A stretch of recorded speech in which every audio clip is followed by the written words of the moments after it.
I just realized this is going to be a fun show. Okay. Good morning, Sabah, everybody. Welcome back to the channel. I just realized that I've been in the beginning first, maybe 2 minutes of this. I forgot to add myself into the show. So I wasn't looking at myself and realizing that for some reason, I think most people didn't see me in there. Good morning. Good morning. Sabah, everybody. Welcome back. I want to say, it's episode 46. It is this Saturday, the 14th of November. We are in the middle of November, practically a month and a half left of 2020, hopefully for a better 2021. Good morning, Falafel, Mutassim, ahlan, everybody, ahlan. Good morning, everybody. I was actually talking for a few minutes, not realizing I wasn't part of the show. For some reason, I forgot to add myself. So short answer is the 13th or Friday the 13th had its own effect on me in its own way. I first didn't realize it was Friday the 13th. If you believe in the superstitious things that go around the 13th of Friday or Friday the 13th, obviously this could make sense for you guys. But I woke up in the morning not realizing it was the 13th, and I was looking around because I didn't get a chance I wasn't able to get in on any of the pre-orders. I tried. Ronaldo's in the chat. Yusuf is in the chat. Good morning, guys. Good morning.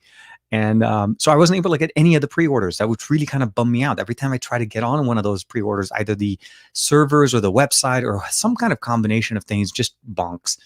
Walmart for about a day or so, I think, went through a few different iterations of releases of PlayStation 5 units, and where they were basically able to, like I think it was at noon, at 3 o'clock, and at 6 p.m. Pacific Standard Time, obviously. So it was set up on Eastern Time. You were able to try to order a PlayStation 5, either a standard digital or a standard edition, but the site just bonked. Yeah, like there was no way to get anything on that pre-order. So I tried, couldn't get in. So Friday morning comes around, I go on and I'm trying to look for basically see if there's anything on the Xbox, Series X or anything on the PlayStation 5. Walmart, lo and behold, at about 5:30 in the morning, I wake up early, had 5 units at one of the stores in my area, and it had 3 units at the other store, both within like 10-minute drive from my house. But it said that you could not order them online; you had to go into the store.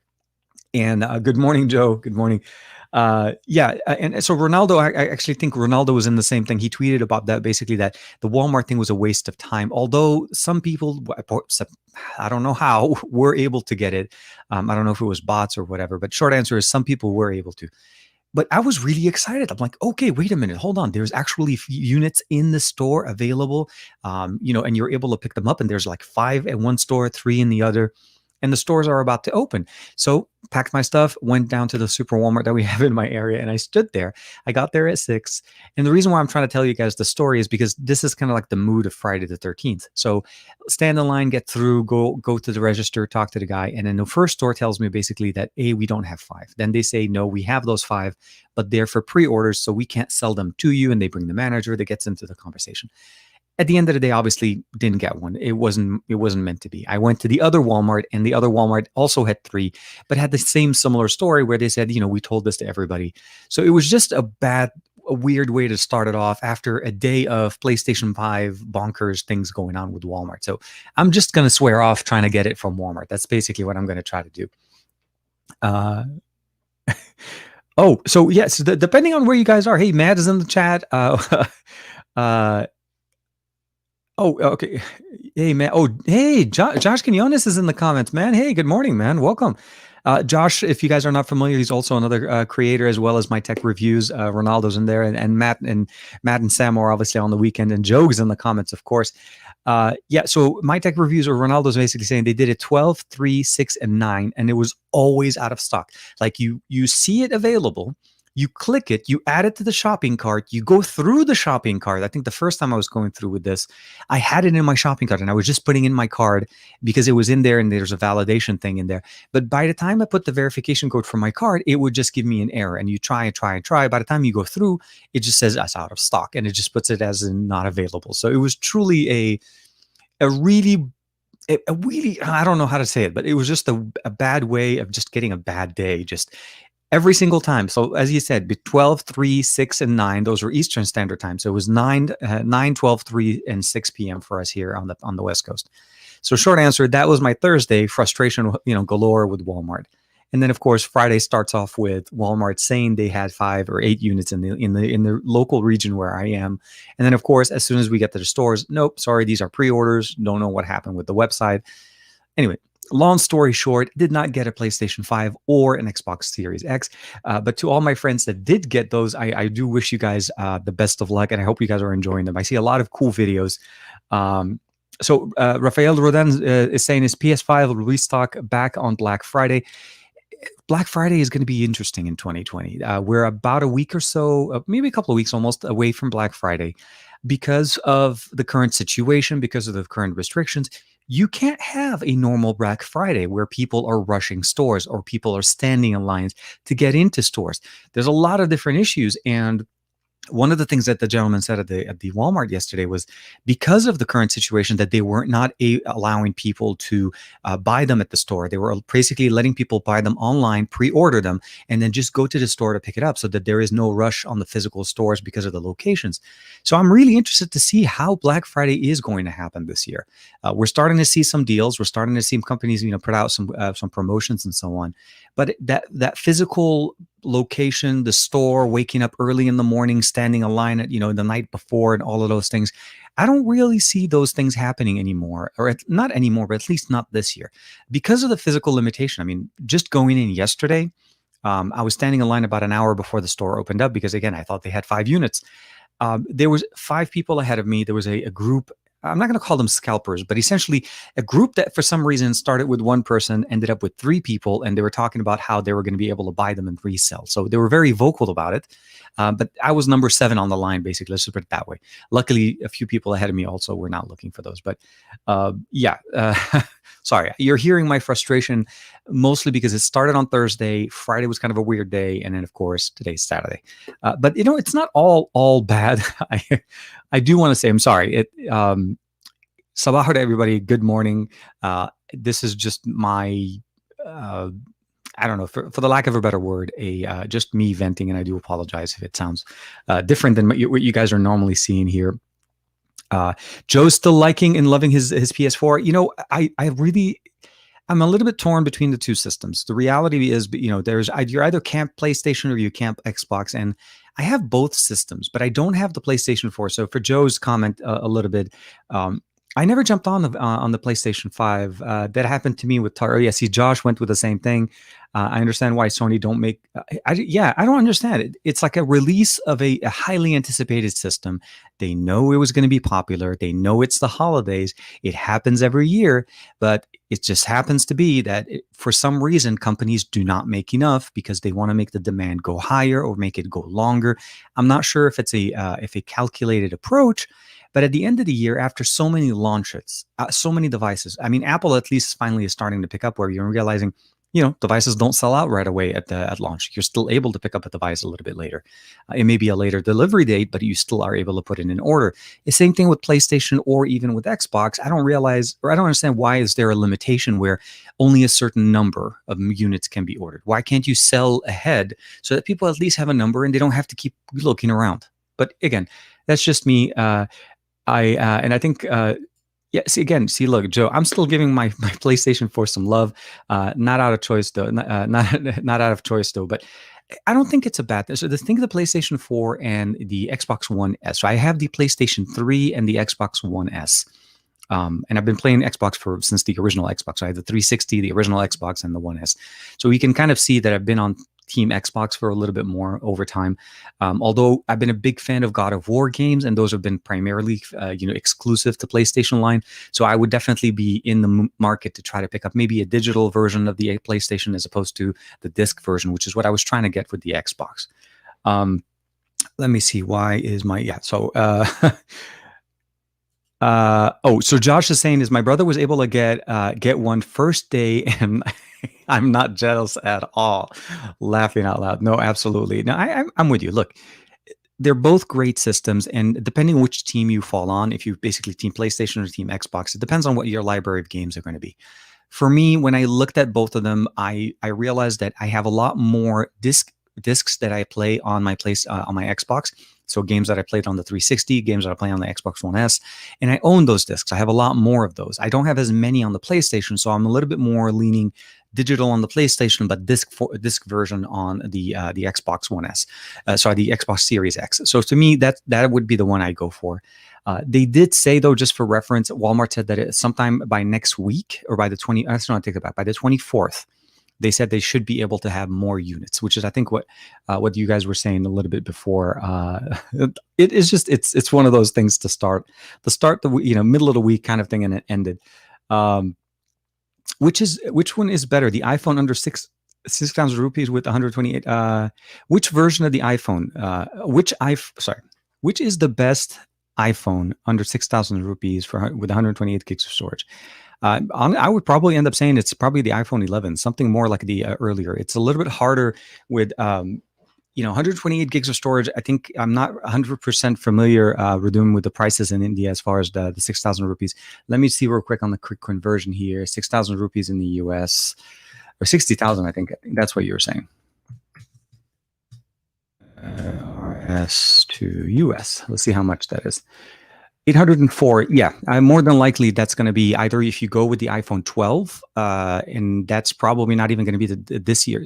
It's probably going to end up being an iPhone 11, because the iPhone 12 mini, this little tiny guy, starts for $750. So if this starts at $750 with this 64 gigs of storage, the 800 rupees will probably not going to be that much. And I think the price goes up about $100 more for that one. So my recommendation would be, if you're able to pick up either a gently used iPhone 11 Pro, or even, actually the 11 should still be pretty good, and you should be able to pick it up for 128. But if you're in the team iPhone, that would be where I would definitely go there. Let me see real quick here. As for Xbox in the UK, there are some crazy prices on eBay from those lovely scalpers.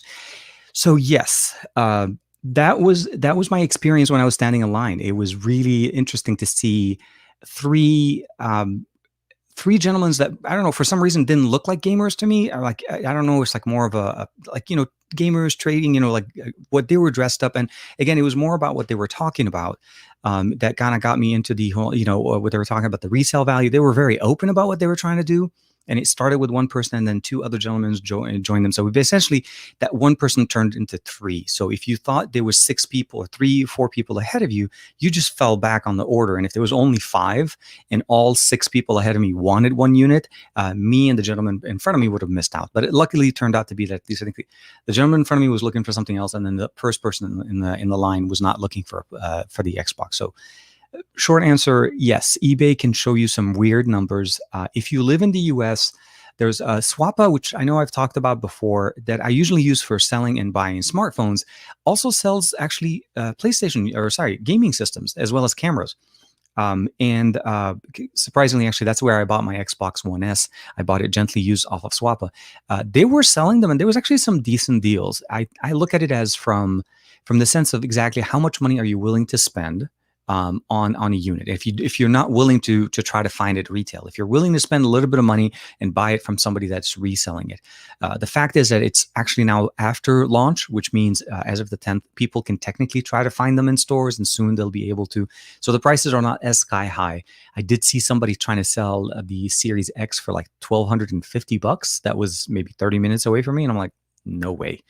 I'm sorry. I mean, I'm not saying that it's justified. I'm trying to say that essentially is, if somebody wants to buy one, or let's say they bought one, they were able to get one, and they want to sell it, and they're making a reasonable. What I'm trying to say is, like, it's a reasonable uptake, right? If it's a 500 and they're selling it for 600, that's not that bad of a deal for me, realistically. Do I want to basically frustrate myself throughout the process of trying to find one, or I can just wait for one to come out, or can I just pay the extra 100 and I can get it now? That makes more sense to me. I'm not trying to justify what they're doing. But some of these prices are crazy. No, it's really the stuff that they're putting on realistically. And again, I feel like PlayStation is a little bit more for me right now because of the game and the launch with it. The Xbox Series X is mostly because I just want a faster, better processing, a better system than what I have with the Xbox One S. That if there's one thing that I've gotten frustrated with that one over time is the loading time and the read time, especially with basically with when I play the Dragon Ball game. That one, Dragon Ball Fighter Z, it takes a long time loading time as far as performance. And of course, my entire library has been on Xbox, so we have that. We have Jump Force, all of those. So I would love that. Matt's jumping as I'm jealous. UK's release date is the 19th. Like, can't wait to pre-order my pre-order to ship. I hope you're able to get it, Matt. I know there's a lot of people that are actually able to get in on those orders. Oh, absolutely. Please, guys, here. I definitely, Joe, always, always. Thank you. Don't forget to hit that like button if you don't mind, and a share, of course. I would always appreciate it. And of course, it supports the channel. Josh is saying, I need to get that PlayStation by the end of the year. There will be, or there will be blood. Oh my God. Yeah, no, dude, I'm with you. I'm with you. It's, I actually have to say, Miles Morales with Spider-Man, I think it's the most intriguing game that I'm actually intrigued to see basically what it is, how to play with it. Also, I want to be able to see some of that RTX function, development that's been done there for the shading and the performance in playing it in 4K. So those are the things I'm always really looking for it.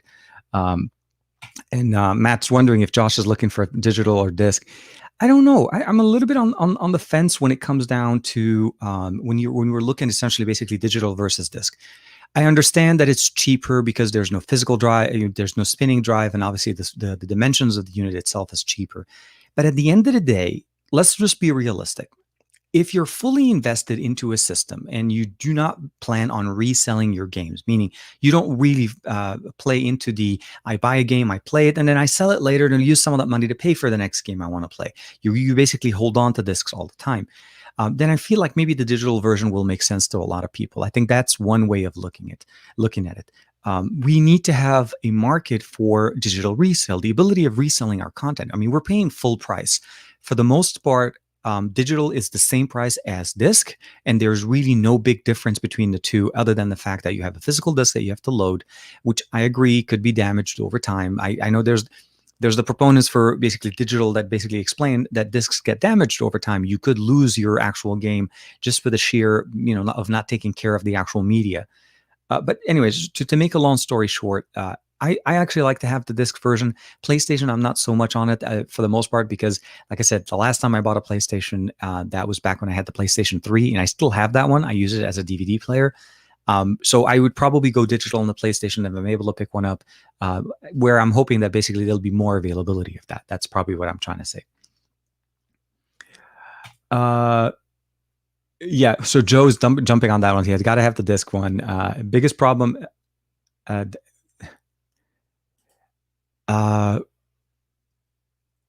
Okay, so which Android phone do you use, and what's your experience? I use quite a bit of different Android devices. I think that my current Android devices are basically the Galaxy Z Fold 2. I just switched out of the LG Wing, and I think soon we'll be jumping back into another Android device that I can't talk about yet. But hopefully we'll be able to share with you guys very soon. And as far as iPhone, I just got the iPhone Mini. I have I've been wanting to see what Apple can do with a small form factor. As you guys have seen in the channel before, we've covered the iPhone. I think this is the iPhone SE 2020. This is the Product Red edition. And honestly, I thought this phone was small. Physically, it's small. The display is even smaller than the phone. We have a massive forehead and chin on this one. But once I got the iPhone Mini, I said this at the time of the launch, I said the iPhone Mini is the smallest iPhone that they've made. And I think some people kept telling me it has a bigger display. I agree that the physical dimensions of the display to the body, they basically screen to body ratio is obviously to the screen benefit on the Mini.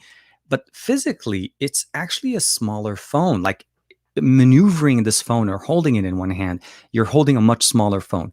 And that could be a great positive to somebody, and some people may not enjoy it, and depending on what you use. I'm having a hard time getting comfortable with the iPhone 12 mini. That's a little bit of a weird one. I know it's most of the time people are like, well, I love a smaller phone. It's easy. I can reach the top of the phone with one hand. It's nice. It has a very big display. It's really good. It is the smallest of all iPhones, which also means that we're going to have the smallest battery of all of them. Supports 5G. It's essentially the iPhone 12, but just in a smaller form factor, not the iPhone 12 Pro. Mohammed's asking, what's the best $500 phone right now? Honestly, if you're looking just for bang on the buck, depending on the market that you're in, there's a few options available. There's the Pixel 4a 5G. That's going to be one of the better options at $499. Runs some really decent specs, great photography, and of course, latest and greatest Android version. There's also the OnePlus Nord, not the current N10, the OnePlus Nord that came out earlier, that has the 765G model that came out in Europe. Those are actually pretty good. There's of course a lot of different options. There's the TCL 10 Pro. There's a lot of other options as well that are running like the 765G. But I think Xiaomi is also putting out a lot of devices that are actually pretty close, not 500, but like 599. So there's a lot of options. But at least in the US right now, if you're looking for something, I totally would recommend the Pixel 4a 5G. It's one of the best. It's a large display and also has a large battery and still supports 5G. Ronaldo's jumping in. As a friend of mine bought one on Amazon. When you search for PS5, it shows you the controller. Then he selected the console, and if you keep doing it, it pulled the digital version available, and he was able to get this. I appreciate that, dude. Thank you. I will definitely try to check that out. Maybe after the show, not in the middle of it. Greg is in the chat, joining us from Twitch. Good morning, Greg. Good morning. Oops, this is what happens with comments. I don't hit them on time. I think I want to go with digital. It's cheaper. With the disc, you still need to download some of the content. Either way, I agree. Yes, not the discs will download basically any updates or DLCs that you download for the game will always be downloaded and saved on the drive. The digital version, if I'm not mistaken, has 812 gigs of internal storage, which is supposed to also have enough, obviously, for what you need. So yes, Josh, always, even with the Xbox. There's a reason why we have internal storages. There's things that you have to download, updates, and so on. And all of that stuff sits on the actual hard drive. It doesn't sit on the disk since you can't write to any of that. Davin Davis is in the chat. Good morning, Sabaho. How are you? I'm doing good, man. I don't know if you caught that little, I'm not going to say soapboxing or ranting. It's more of frustration. Let's just say that. Releasing some frustration and hoping that you guys are still liking me at the end of the show. No, it was a weird week for trying to pre-order. There's a second wave of PlayStation 5 pre-orders that went in with Walmart that kind of went bonkers here in the US. And of course, the Xbox Series X yesterday with me, thought I got really excited and went to the store, and lo and behold, nothing happened. So John, yeah, okay. So Matt's responding, yes, but PlayStation Store purchases are expensive, and you will miss out on deals in stores, online, physical disc. That's why I always go for the disc version. So that was the other thing. I'm sorry. I did say that they cost the same price. So in theory, they cost the same, but because you can actually pick up the disc version from stores, they tend to have more specials, like Matt was explaining, where you actually are able to pick up things or different versions of the game. Like there's the special edition, but later on, those prices will drop, where digital tends to not have a competition because it's such an instantaneous purchase. That benefit, that feature of being able to basically click and download still costs us the same. I think with my Nintendo Switch, I want to say, I forgot which game. I bought one game on the Nintendo Switch system, and I was only because I just did not want to deal with having to go pick up the game. And I figured, I'll own the Nintendo. Nintendo's been pretty good, but I like physical media mostly because it does cost less. Over time, it will cost less, and it's also, like I said, you can buy them used, which also saves you on this. And the Xbox, for one of the really cool things about it, is backwards compatible when it comes to games. So where PlayStation is not going to be. So just keep that in mind from the sense of basically if you're buying the disc version of the system. That was one of the things that a lot of people, I think, were commenting on that.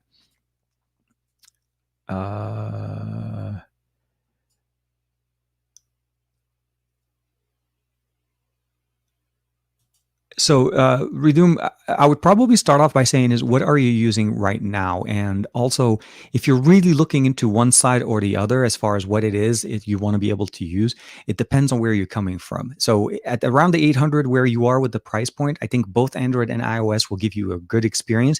But if you're coming from an Android, you should just stick with Android because that's what you're used to. But if you already own an iPhone and this is what you're getting, then I think that answer kind of goes through. It doesn't really change the price point. It changes more of the experience because you're talking about two different ecosystems at the same price point. So it's really more about the ecosystem, not the price point.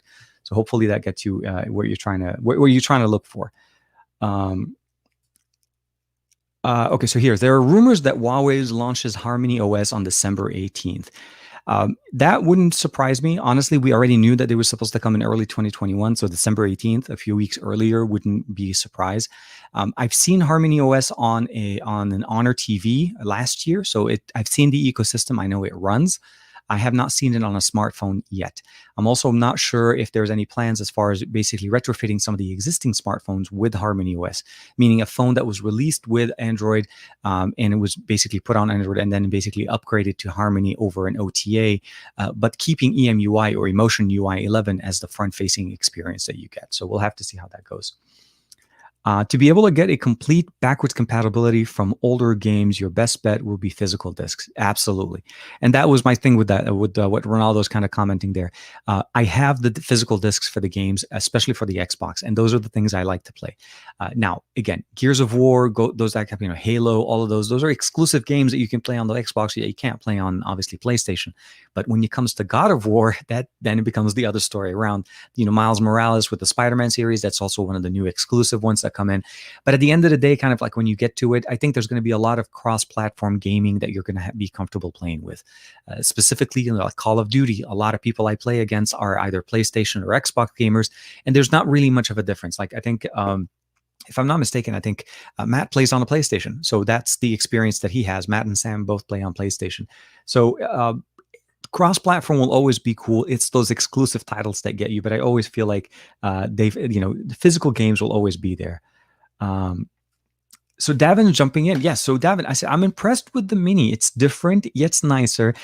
Take on the SE form factor. So so I'll start off by saying this. If you haven't had a chance to check out the iPhone SE 2020, kind of bringing it back to the subject of the video, the iPhone SE 2020 was a very nice surprise from Apple. They released an A13 Bionic processor. This is last year, so 2019 processor in the same form factor as the iPhone 7 or the iPhone 8, the standard model. And they gave it to us for like $350 for the 64 gig model. So this iPhone is truly the cheapest iPhone you can buy, a starting price from Apple in 2020. It costs $350 for the 64 gig model. You get a single camera on the back, a single camera on the front, 4K recording, obviously stereo speakers, wireless charging, a lot of the things that we normally expect from an iPhone in 2020. But again, in a $350 price point. And of course, obviously, now at the end of 2020, enter the iPhone SE, the iPhone 12 mini. Now, the iPhone 12 mini is trying to give us an experience of what the standard iPhone 12, but in a small form factor. And they were able to achieve that with reducing the physical size to be even smaller than the iPhone SE.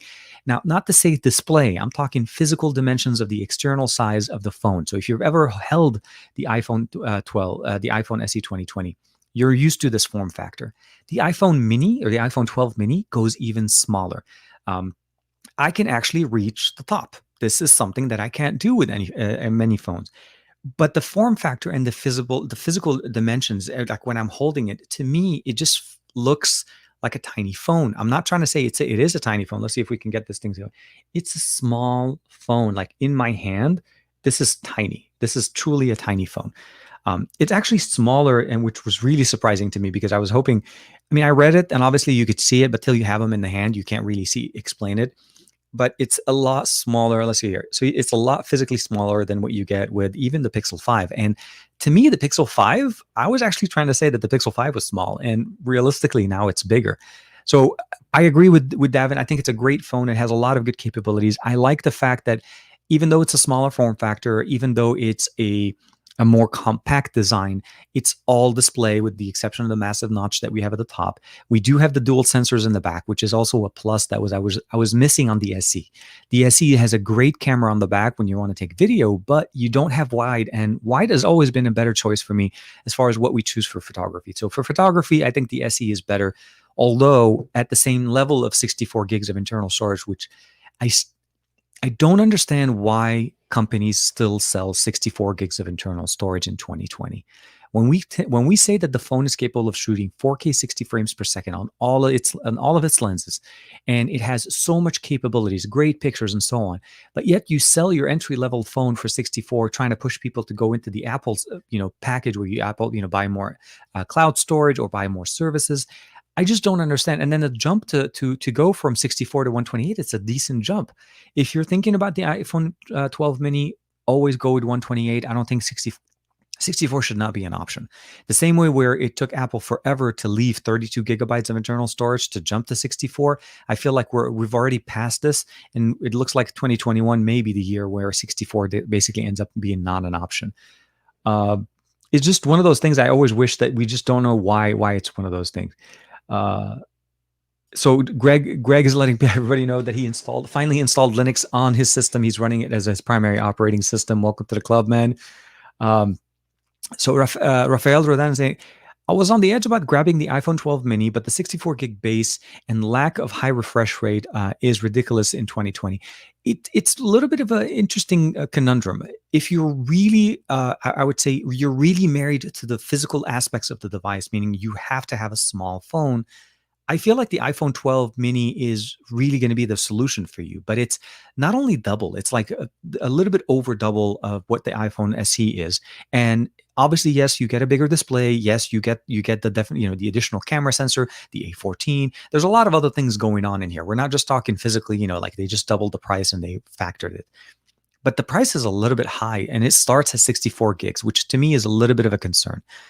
The other problem that we're also dealing with that a lot of people have dealt with is the fact is that this year we're also going in with 5G on all of the iPhones that came out. So not only are we going where this device, although has a slightly bigger physical dimension, didn't have to deal with the 5G drain. Well, no, the iPhone 12 mini still has 5G, but it's a smaller display, smaller battery. So of all 4 iPhones that they released, this would be a little bit more of a, I would say if there was ever a concern of the battery not lasting, I think the mini would be it.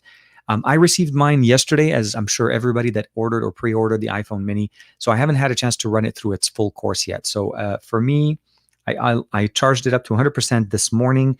It still is 97%, but again, it's still early in the morning. I haven't had a chance to go out. I want to take it out and put it through its paces, specifically not against the SEs alone, but it's more about the Pixel 5. I feel like it's a good competitor to the Pixel 5, although technically the Pixel 5 is cheaper. So if you're looking at it, that's one of those things you want to keep in mind. I'm loving the smoothness of the OnePlus 8T right now. And yes, so Josh got the 8T on his channel if you guys want to check it out. OnePlus is really knocking it out of the park this year. I really think it's a different approach to their smartphones for sure. They changed the way they did their device launches this year. They're not launching truly a T series the way they did it in the past, where the T was a minor upgrade to what the first generation, like what we saw with the 6 and the 6T, the 7 and the 7T. We actually have a new device at the end of 2020 that fits between the 8 and the 8 Pro. So there's the 8, the 8 Pro, and so then now we have the 8T that's right in that center in the middle. And of course, we got the high refresh rate. We have the fast, again, 65 watt charging on a OnePlus is crazy, which makes me really excited to see what they're going to do with the OnePlus 9, the OnePlus 9 Pro specifically, especially what they're able to do. If they're able to put that fast charging, the wireless charging, the cameras, the new design, a whole bunch of different things, but we'll have to see how those two go. And of course, Josh is playing around with the OnePlus 8T right now. Greg is checking out the Pixel 4a 5G, I think, or as I like to call it, the Pixel 4a XL, because that's what they ended up doing. And oh wow, okay, Josh, hey, Juan Carlos is in the comments. Good morning, man. iPhone 12 at 128 gig plus a charger is $200 more than the Pixel 5. Absolutely, yes. Oh, speaking of which, I can't believe I went this long without even talking about it. I'm still trying to get over the form factor of the box, the fact that we have no dongle, we have no headphones, we have basically a SIM ejector tool and a USB-C to lightning cable and the phone in a very tiny box and no charger. And obviously I have a lot of chargers. I don't really need this. I have power banks. That's one of the things that we're able to do, but it's definitely one of those weird things. It's one of those just tough things to kind of qualify, just even say that even makes sense. Good morning, man. Good morning. Thank you. It looks nice. I've been wanted to take one for a spin. Okay, I think I missed a couple of comments. So Juan Carlos jumped in, said hi. I see an appearance of you on the shore in the future. Absolutely, always. Oh man. Okay. I missed a few comments here. So, yeah, Juan Carlos is commenting, is basically saying that there was no Huawei for me this year. Looks like a beast, though. Definitely, I think the Mate 40 Pro is one of those I had a chance to play around with, and I did a video this week actually on the gaming experience. Let's see if I missed. I missed a lot of pictures here. A lot of comments. Do you ever get a review any of the Huawei this year? I just got the P40, and it's such a mighty mouse. So you got them. Okay, so you got the smaller of the two. Here it is. See, some lurking tech chat guy. That's, you guys got him. Good morning, everybody. Good morning. Geeky Nasim is in the chat. Hey TK, how are you doing? Let me see some of the comments more at the end here. So Juan Carlos, actually, it's been an interesting year for a lot of us. Huawei this year has been interesting. I think Xiaomi's releasing devices as well. I've been lucky enough that I was able to work with Xiaomi on a few devices this year. But yeah, definitely, in my opinion, I think like what Josh was talking about before, the OnePlus 8T is definitely one of those interesting devices that you could definitely check out. And just kind of on a side note, in the US, if you live in the US, Shubhag, thank you. Good morning, or good evening. Sorry. T-Mobile and OnePlus are running a scavenger hunt in the US. It's a virtual scavenger hunt. So if you guys haven't checked it out, and there's chances of basically winning prizes of like $5,000 and even like a special edition OnePlus 8Ts for on T-Mobile. There's a whole bunch of things going on. I obviously did not really get a chance to check it out and see, but it's essentially a virtual experience. If you check out T-Mobile's Twitter account or even OnePlus, you'll be able to see it, at least the OnePlus US site. Rafael Rodan is saying, I wish more phones are in the size of the iPhone 12 mini and Pixel 5, less gargantuan, more fully one-handed operation phones. I think the Pixel 5 for me is about the smallest I can be comfortably using a device. This is still on the smaller size, but I think the changes that they did from last year's Pixel was definitely appreciated. Even though we have definitely it's a different design. We're not going in. I'm talking internals, but just from the form factor, what you're getting here, the physical fingerprint sensor on the back is something that is also very unique. That I love that they brought back. Last year, we lost that with the Pixel 4 and the Pixel 4a, the Pixel 4 XL, because we had the Soli chip, and of course, we had the different approach to unlocking our devices. And of course, the current situation came about and kind of changed everybody's perception. I think the Pixel 5 is a great form factor. I honestly think the iPhone SE 2020 is the right size for what the iPhone mini should have been. It still would be smaller than the iPhone 12, but it physically would be a little bit bigger and easier to handle. I'm saying this is as I was trying to go outside and take some pictures with this, as I have this and to try to basically grab where the button is for the middle, I actually have to strain my thumb to be able to take a picture here. So for me, it's almost always going to be where I put my finger here to be able to take a picture sideways. But if I want to take a selfie or a portrait, it's a little bit hard for me with the smaller form factor. But it's one of those things we have to always try and, of course, play around with it.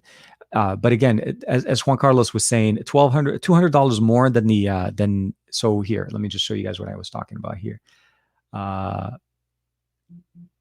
Where is here? I gotta come up with the comments. The comments are jumping way too crazy. iPhone 12. This is the standard 12 at 128 gigs plus a charger, which you do need one if you don't have one.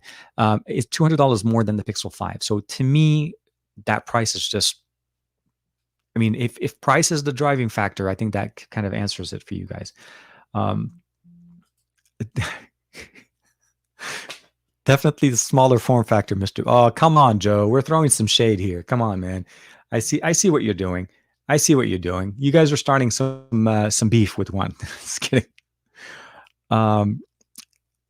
This is the update. Oh, okay. So TK, did OnePlus fix the updates on the OnePlus 8, OnePlus 8 Pro, and OnePlus 8T?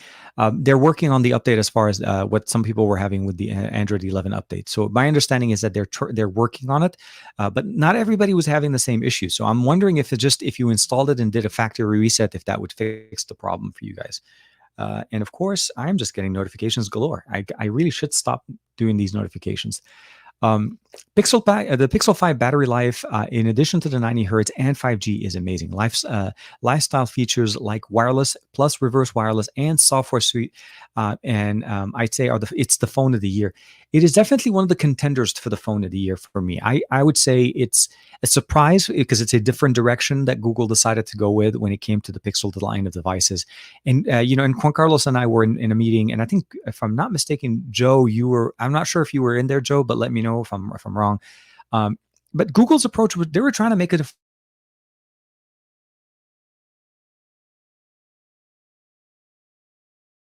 oh, 40 minutes now. Okay. And Goku. So Juan Carlos and I were in a meeting with some of the folks over in Team Pixel, and it was truly Google's approach to try to make a more affordable device. They realized that phones were getting more and more expensive, but they wanted to give people a Pixel experience in a good form factor, and of course, answer what people are looking for. The speed, the performance, the camera experience that we've always wanted, the wide angle lens as opposed to the telephoto lens, which a lot of people have asked, and of course, a higher refresh rate, which is, I think, what a lot of people are anticipating now in 2020. And I think Pixel 5 does that to a T, realistically. No pun intended on my on the TK thing. Um, it is very nice. I feel like the screen to body ratio is very nice, and of course the form factor. And I feel like it's a good one-handed device that works well. Even with a case, it still feels really good. And I like you said, wireless charging, reverse wireless charging, and new features that will be added as time goes on, the way Google's been doing it. So I like that a lot. Um, Let me double check. Yeah, okay. Davin Davis, Apple deleted the box. You know what? I wouldn't be surprised if we get to a point at some point in a year where we basically go, "Hey, I want to buy the iPhone 14," and they'll be like, "Here's the phone, shrink wrapped, and here you go. Congratulations, here we are. What would you like? You want a cable? An extra $10. What would you like? A charger with that? That's another $20. Oh, you need a headphone jack? Yeah, okay, we'll give you the dongle for another $25. You want a SIM ejector tool because you want to be able to put your SIM card in there? Oh, sir, that's another $5 for you there. So by the time you're buying it, you're back to the original price, but um, it's an interesting approach. I'm not going to try to say that Apple's not truly trying to save the world by reducing the amount of e-waste that we're putting out. The fact is, the phone still comes in a box. The fact is that if you don't have a charger, if you want the fast charger, you're still going to be paying 40 to $45 for a charger from Apple that comes in its own box. They're not giving you less, they're making more. That's the way I see it.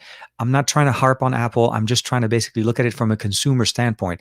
Now, if I want to go in and buy the smallest iPhone, the $749 iPhone, which by the way is $50 more than last year's iPhone 11, I still have to buy another $45 or $25 to $45 charger, depending which model I'm going to go with, if I want to be able to charge this because I don't have an Apple charger. So it's a little bit interesting conversation.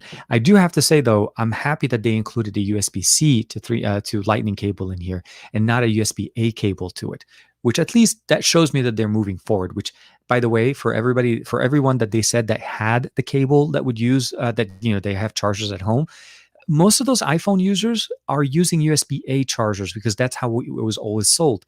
New devices that are coming out now, if you purchase like an iPad or so on within the last, I think I want to say the last maybe 6-7 months or so, maybe picked up one with a USB-C connector, but the charger will probably be USB-A. So even then, you can't use those. You have to buy a new one. That'll be my last piece about on that conversation there. But Alien FX is saying, just got back from a 2-hour walk with the Mini. Bluetooth streaming, plenty of music, pics, videos taken 4K HDR. Absolutely there. Calls using Apple Pay, etc. Went from 95% to 78%. Definitely not as bad as I feared. So I guess then the biggest thing that we haven't really, looked into the entire equation is the smaller display. It is a smaller display, consumes less power, so therefore there's maybe a better equation there.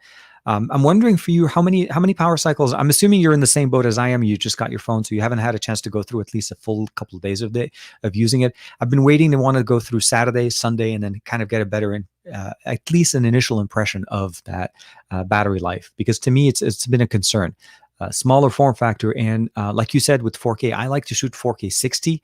I'm probably going to be going through a lot of that storage. I did not import any of my images here. I wanted to make sure to give enough space for the new stuff. Joe's jumping back with Pixel 5 is a great device for many. If you want to spend less for, you can get the 4A. It's also a great recommendation. Absolutely, the 4A at 350. This is why when I think I forgot, was it Davin was actually saying that at the beginning. I think the Pixel 4A is going to be the phone of the year for me, honestly. Not because it doesn't, not because it's like the best, the fastest, or whatever. It's truly the cheapest Pixel you can pick up in 2020 that is running Android 11, that has great cameras, that has a great camera on it, and it still gives you great battery life, and it's a small device if you like to have a smaller form factor. And it sold like hotcakes. Like, it was truly like that one thing that I don't think Google was anticipating is that, last year's 3A and the 3A XL sold, but the 3A sold more. So they stuck with the 4A, and the 4A sold. So I really think the 4A is the phone to beat this year. The Pixel 5 obviously is way up there in the form and what it offers us. But for what the Pixel 4A is trying to offer at that price point, it's an easy recommend. And it's a great device to carry with you on a daily basis. Again, we're not talking heavy lifting. I'm not trying to say that you're going to be using your device to do like heavy gaming. You're a hardcore gamer, or you're trying to do, multitasking and do like, I'd say video editing and so on. Those things you may need a little bit more power. But at the end of the day, for the core experience that you're looking for from a smartphone, the 4A does it really well, like really well, not just a little bit, but really well. Let me see here real quick. So for Dub 88 ACC, I honestly, this is my first. I'm trying to go through my first day with it. Most people just picked up their devices last night. So if anybody's starting to recommend or talk about battery life, if they had to have used it for much longer, I really feel like to truly understand battery life on a phone is first day is a little bit hard because that's the day you're setting up your device. So you're going to consume a lot of power. Go through at least a couple of days to kind of get a good understanding of it roughly to be able to give your recommendations. So far for me, honestly, after charging it to 100%, and mind you, it's on Wi-Fi, I'm still at 96, 97%. So it's decent. And I think we just saw somebody also, Aileen FX2 just talked about going a 2-hour walk hike. It went down from 95 to 78, and it's actually pretty decent. With a lot of pictures, Apple Pay, listening to music, as well as taking 4K HDR video. Good morning, Sabaho, Suede from Malaysia. Ahlan, welcome.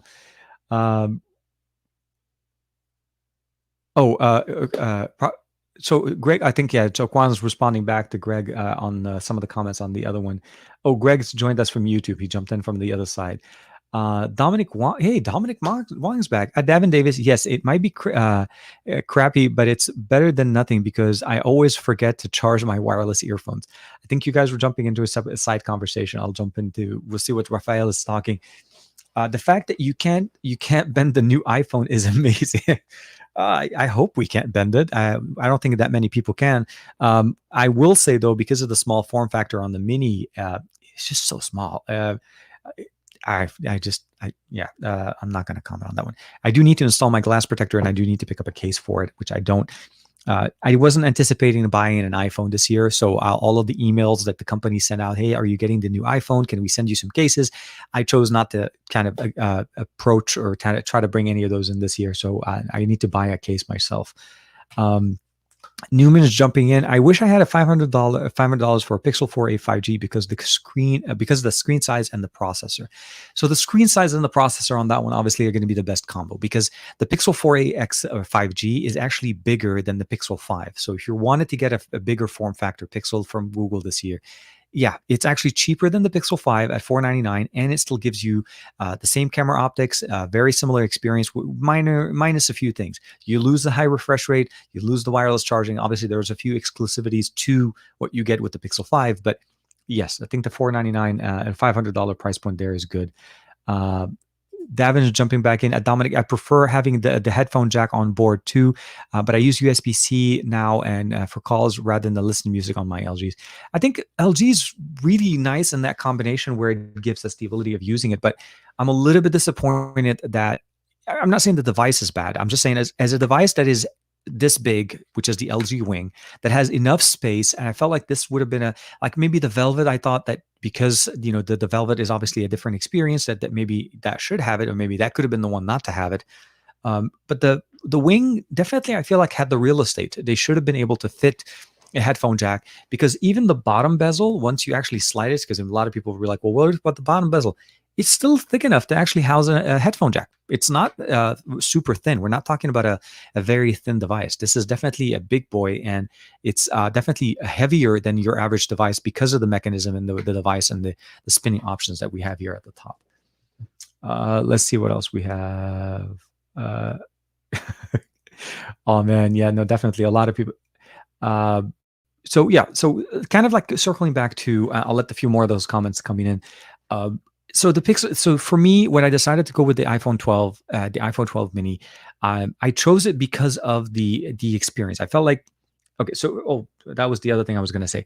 One of the reasons why I was primarily skipping the iPhones for the most part this year is because I don't know if you guys know this, but I have the iPhone 11 Pro Max, so I already have a large iPhone form factor. And after looking at all the specs, after getting a chance to play around with the iPhone 12 Pro, and I had a chance to when I was visiting a buddy of mine, Joshua Vergara, he let me borrow his iPhone 12 Pro to install some glass protectors that I got from Whitestone Dome Glass. And for the most part, the experience was actually, I felt like it was a smaller form. When I held it next to my 12, so my 11 Pro Max, I felt like the 11 Pro Max still gave me that experience that I was looking for. It's a larger display, a large battery. It doesn't have 5G, but 5G to me right now is it's more of a future-proofing experience, at least in the Los Angeles area. It's not fast enough for it to justify buying a phone only because it has 5G. So for me, I think the 11 Pro Max is still a very capable phone in 2020, and it runs iOS 14.2, which is, again, the latest version. So all of the new features come through. We may not get the same optics as the iPhone 12 Pro Max, but to me, I think it still runs, and it is one of my favorite ones. But when I put the 12 Pro next to the 11 Pro Max, it made me not want to buy another iPhone 12 or 12. It's not the 12 Pro or the 12 Pro Max this year. So then I felt, what would be the other device that I think would make a more of an experience, like a truly getting into something new that Apple is releasing? And the Mini was it. I did it with the SE and I did it with the Mini because I want to be able to use it. So I'm going to be rocking this one and actually putting a SIM in there and running it using the 5G here in LA on T-Mobile and see how it actually works, which I love how it actually, just from the sense, like I said, it's compact, really compact, and it's really doing kind of like what Pixel did. They went away from the large bezels, from the chin and forehead, and they just literally are giving you 90%, or like 95, 90, 96% screen, which is really good. Always, Josh, always a great guy. I'm not even sure, I don't know if he's in the comments, but if he is, oh my God, guys. Okay, so if you guys are not familiar with Rakame TV is it's an Arabic channel that I follow for the longest time, but it is the reason why I have an Arabic channel. Khalifa Rahun is basically Mr. Q. He's one of them. He actually runs it, but essentially he's the main on-camera personality. Also, is one a really good buddy of mine, and I cannot believe that they're in the comments. Welcome, Rakami TV. Welcome, Mr. Harun. I hope you guys are doing really, really good. Ahlan wa sahlan, ahlan wa sahlan. Dominic Wong, I am. That is a very good surprise, guys. I don't know how to explain it, but guys, these are very. I mean, Mr. Q is a very good close friend, and I really am. I'm a loss at words. I am lost at words here. That's ahlan wa sahlan bi Rakami TV. And yes, we are almost at 150K. I didn't want to say anything. I was going to let it go. It's a big milestone for the channel. I didn't realize we were getting close enough to like a couple of days ago. But yes, on the English channel, we're almost at that little edging of a 150K, and the Arabic channel is pretty close to hitting 40, which is really, really cool. But thank you for jumping in. And oh man, thank you. I appreciate it. Shukran jazilan. Very much. Thank you very, very much. Man, that's going to take me a few seconds to kind of jump back from. It's I don't know how to explain it. It's tough. when you don't expect it and you see it and you're like, whoa, what? Um, yes, no, thank you, Earl, appreciate it. Uh, Joe, of course, TKR, thank you, man. Always appreciate it. It's always one of those things. Like I said, it's we get into our groove, we go through, we always get the questions, and then like again, same thing with Juan Carlos. He jumps in the comments, and it's always a really nice surprise to see him. We see Josh in the comments, Matt, everybody's in there as well, and I'm really happy. But I really have to kind of explain the relationship that I've had with Rakami TV. It's a massive Qatar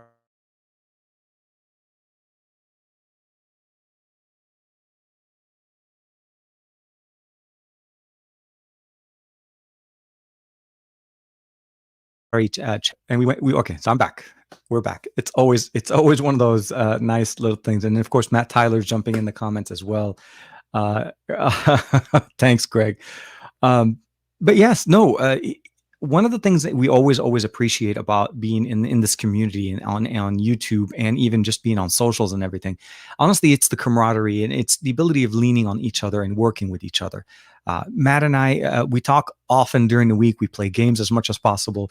Of course, Matt has his show on on Sundays, 1 p.m. Pacific Standard Time. Across the podcast. Uh, always appreciated. Always appreciate it. I'm pretty sure this is Mr. Q in the comments. At this point, I'm pretty sure it's Mr. Q. But yes, no, I appreciate it, man. Always, we always have to be, there supporting each other and working with each other. And it is truly, it's a small community. It's weird. This is weird, but as a small side note, I got a survey from YouTube asking me how to basically rate the creator experience in the on YouTube and so on. And one of the first questions that came on the actual survey was to categorize myself. It says, pick a category that best describes you. There is no tech category. Tech doesn't exist according to the way YouTube looks at the categories for the way YouTube operates. So to me, when I look at these things, it just makes me feel like, do they not see us? But then once I've worked with a lot of different creators, and I've actually I've been really blessed and really lucky to be able to actually hang out with some great creators. Mr. Q and with Rakami TV, just to take its one year just a little bit back in 2019, when I went to Google I/O, it was my second Google I/O, but it was my first Google I/O where it was at the new amphitheater. It was the big one, and I ran into Mr. Q earlier that year at the Samsung event in San Francisco, with hanging out with some of our other buddies, Salah and Ahmed, some of the other Arabic channels. But Mr. Q just gave me like a conversation that I don't know how to explain it, but it's like when something is so obvious that you don't see it and it just sits in front of you. And he looked at me and he said, "Thought, how come you don't have an Arabic channel?" And I said, I don't, well, I've been focusing on, at the time, obviously I'm still focusing heavily on XDA at the time. I said, I work with XDA most of the time, and I kind of, built up this whole English side of it. And he looked at me, he said, "You speak Arabic and you live in the US. This is like a prime conversation to have. And you really should do something. You really should start." And I kid you not, a week later, I opened up the channel. A month later, I started posting videos on the Arabic side, which is basically the creation of what Tariq Bey is and TK Bey. But yes, always appreciated what Mr. Q and Rakami TV presented, and what they stand for as well. They do a lot of good PR stuff, but also informational, and I feel like shedding some light on stereotypical things that may be related to Arabic communities. So to me, those are always great. I'm just gonna I'm gonna stop, but I'm very appreciative of what they have done. Let's jump in real quick here. Budget phone from this year or flagship from last year? It depends on the price point, but honestly, I would probably go with the flagship of last year, because it's not. 2019, it may seem like it's an eternity ago the way 2020 has been, but in reality, the matter is, I would say honestly, I would say probably a OnePlus 7T Pro McLaren edition by the end of 2019 that has 5G built into it with a large battery, great cameras, and it still has that OnePlus experience. I honestly think is a very good device in 2020. It will carry you very nicely to 2021. They're not, I wouldn't say that basically that they're not going to be supporting what you want. the biggest difference between flagship of last year and a mid-range or a budget device in 2020 may end up just being that little moniker that says 5G. If 5G is a big factor for you, or where you live, 5G is that much faster than 4G LTE, I think then, honestly, then this year's mid-range. But at the end of the day, honestly, I think a flagship of 2019, which would be a very reasonably priced device in 2020, will definitely give you a great experience. And I'll say this because, Juan Carlos, if you're still in the comments, the Pixel 4 XL, in my opinion, is still a baller device to pick up. If you're thinking about it, it's still a very good device to pick up. It has a lot of horsepower and a lot of capabilities. The wide-angle lens may not be there, but with the exception of that, it still is one of the better devices to pick up. Matt, yes, 100% tech community is awesome. Always so much love. Always appreciated. And thank you very much, Davin. Of course, we're jumping in with the super chat right there. With Huawei currently sidelined from most users because of the Google, the GMS services issues, who do you think will push Samsung and Apple in terms of camera tech in 2021? So the reality is, you're right. The space, or the game space that we're looking at right now, Huawei still, by the way, just for reference, I understand with the Google Play services or the GMS concerns, may limit the accessibility of Huawei devices, but truly appreciating what Huawei does for camera optics is truly understanding where we are now. Huawei has a big factor into the reason that your iPhone has two sensors. There's a big factor there. Huawei also has a big factor in there for wireless charging and reverse wireless charging. There's been rumors, also information saying that the iPhone 12, even though it does not currently have that as a feature, has the technical or the mechanical capabilities of providing reverse wireless charging, which again, all due to what Huawei is offering. Now, with the GMS conversation be put on the side a little bit, at least the way I'm looking at it right now, I'm starting to see Oppo coming up and be a little bit more of a big player when it comes to optics. I've appreciated a tremendous improvement in what Oppo's been doing as far as performance, as far as hardware. The Find X2 Pro, in my opinion, is one of the best devices also sold in internationally. I'm not going to say US because you can pick it up in the US. So I feel like Oppo's coming up. Xiaomi is also coming in there as well. They're picking up a little bit more. They're just not as present in the US as what Huawei was trying to do. But they have a much bigger footing when it comes down to European market and, of course, the Middle East. So for me, I think Oppo is definitely becoming a little bit more of a big player when it comes to those hardware. The Find X2 has been a great device, and I've been playing around with the F17 Pro, and even though it's a mid-ranger, it still runs really nice with ColorOS 11. So I'm hoping that they're able to bring in a little bit more. And as we're starting to see, at least at the end of 2020, OnePlus is starting to be a little bit more casual in taking on the technologies, right? They brought in the 65-watt charger, and for reference, you can use either an Oppo or a OnePlus charger. Both will charge 65-watt, either on the Find X2 Pro or even on the OnePlus AT, the brand new OnePlus AT with the 65-watt charger. Huawei is not totally out. They're still trying to do some stuff. It's just, as you said, it's the accessibility. And I'm hoping at some point that the conversation changes a little bit where they're able to jump back into the game, either be it with Harmony OS or jumping back into Google Play services with Android as they've had it in the past. But again, thank you again, Davin, for the super chat. Always appreciated. Okay, so I kind of missed the other comment, but yes, that's, Joe's jumping back. That's one good thing of coming out from being in lockdown.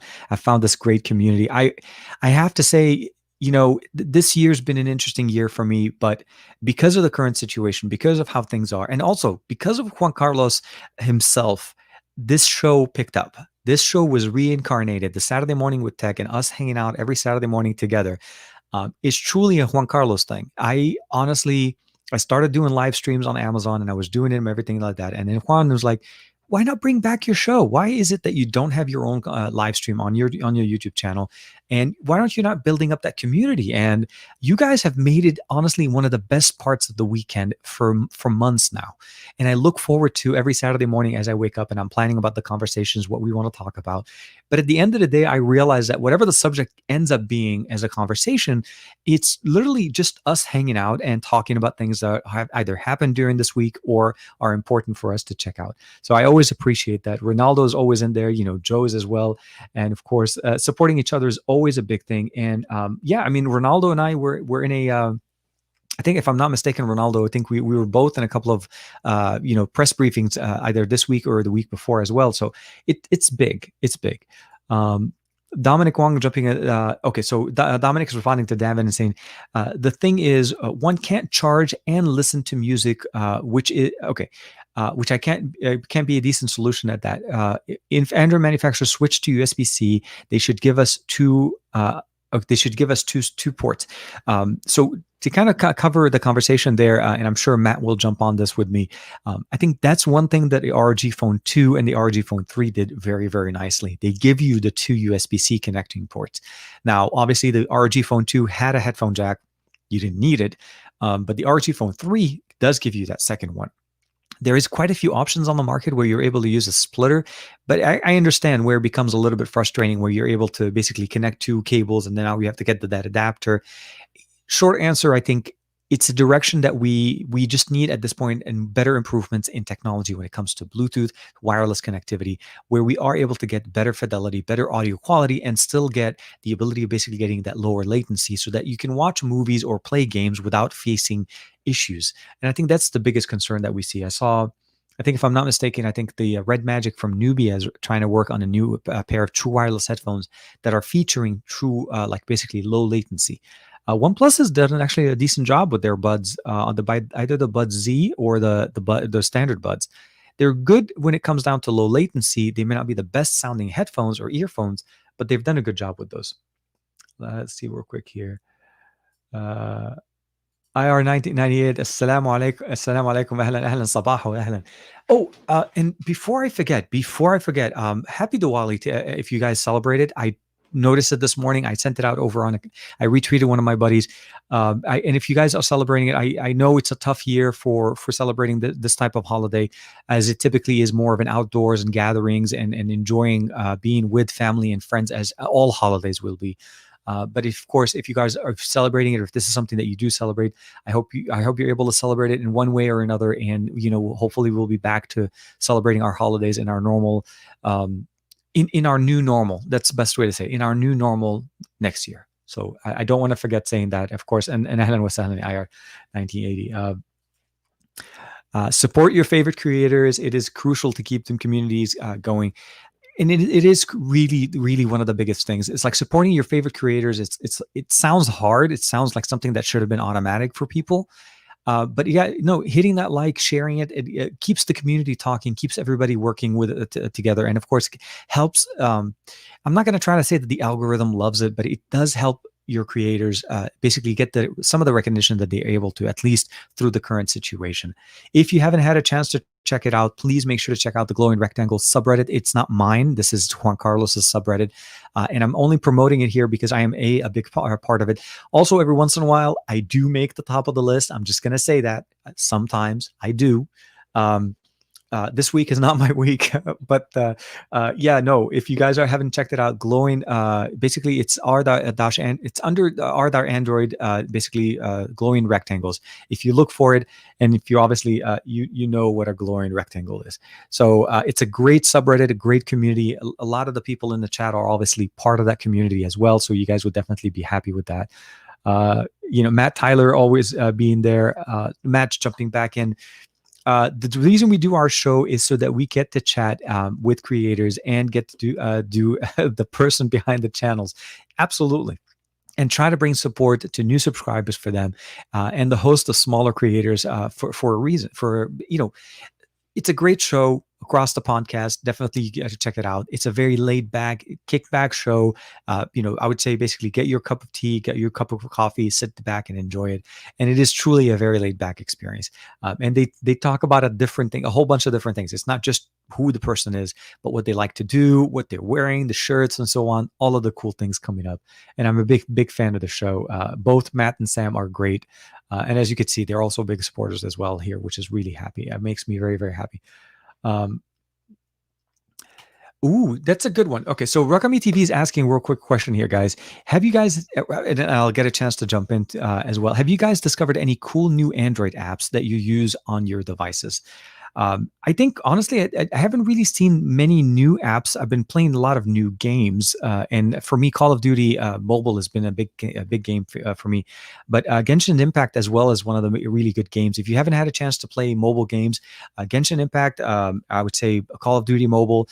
PUBG is always going to be one of my favorites, as well as Fortnite. But Modern Combat Versus, specifically when it comes down to playing games on Android with basically controllers. So I've been enjoying playing games with the Kishi controller from Razer, and that just Modern Combat Versus works really nice with it. Also, NVIDIA Shield, the GeForce Now, I've been playing basically Destiny 2 on my phone using a controller. This is really crazy. If you haven't checked out the gaming video that I did on the Mate 40 Pro, it covers a lot of those things in there. But if you guys have any recommendations, please leave me some comments. What are some of those cool apps that you guys see? Here, Joe jumping in. First name, Mirror Lab is definitely one of those really nice ones. I'll have to check that one out. Let's see what Raphael Saley. Raphael's jumping in. Rakami's like, thank you, Joe. Always. Mirror Lab. I'll have to check that.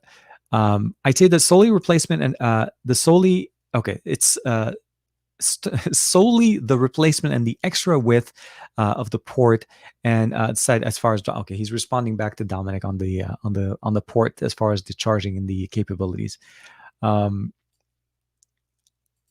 So Matt's jumping back in as well. So I mentioned the ROG phone had two, but it also looks like the Lenovo Legion has two USB ports. But they offer a unique thing. You can do dual charging 0 to 130 minutes, so you can connect two chargers at the same time. Oh, okay. So they're using them as two charging ports. Interesting. I wonder how the thermals are on that one. I haven't heard much on that, but it's an experience basically when you're able to charge. We've seen it before where we have, and the Find X2 Pro has this. It has two cells, and the OnePlus 8T as well. Essentially, is the phone carries two batteries in them, and the phone charges both of these batteries very fast because they're charging two smaller capacity batteries as opposed to one large battery.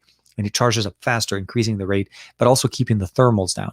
But giving the ability of connecting two physical chargers to a phone to go 0 to 130 minutes, I'm very, very interested to see how that works. But yes, I think that was most of it. Oh, Aditya, hey man, Aditya, welcome to the chat, man. I honestly, I thought I wasn't sure if you were going to make it. I know you're busy with school and all, but I wanted to make sure to say hi, Sabaha in chat. Your wholesomeness today. I appreciate you, buddy. Hashtag TKR Bay. Thank you very much, Aditya, and I hope you're doing well. I know you're not with family. You're not, obviously you're traveling, you're going for school and so on. And I hope you're able to celebrate, or at least have some type of celebration. If you do, I'm not sure if you do celebrate Diwali, but if you do, I hope you're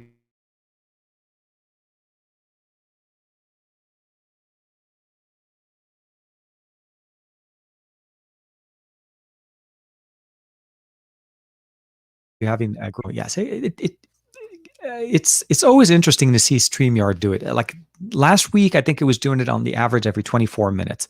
This week, it started the first time the spinning where I kind of went all dark at about 44 minutes, and now at about an hour and 12 minutes. So interesting to see how that goes.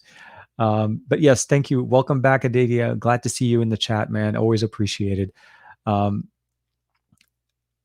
man, see, look at that. Yeah, Aditya, everybody's seeing here. Oh, what happened? Oh, hold on a second. I think I may have missed something here. Hey guys, been a rough couple of days. This is a welcome distraction. Oh man, I hope you're doing okay, man. I really hope you're doing okay. Let's see here. My goal at the end of the week, honestly, is to give you guys something to not have to worry about anybody else. Just kick back, relax, and have fun.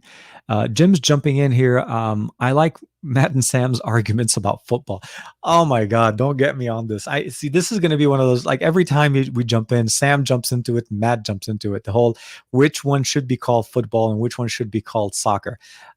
Or actually, neither one of them actually say that they should be called soccer, but I think it's mostly because here in the US, they call football soccer, with the fact that it's a game that you play by holding the ball as opposed to the other people where they actually kick the ball the whole time.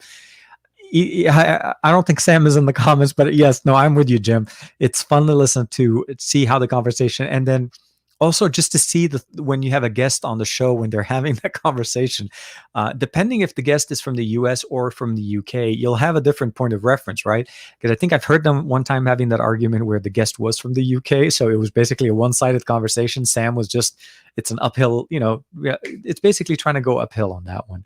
Uh, always, and Rakami's jumping back in with Dominic, spot on, always. Oh my God. Joe, Dominic, okay, I'm seeing a lot of conversation going back and forth. So, okay, so for it's football, yes.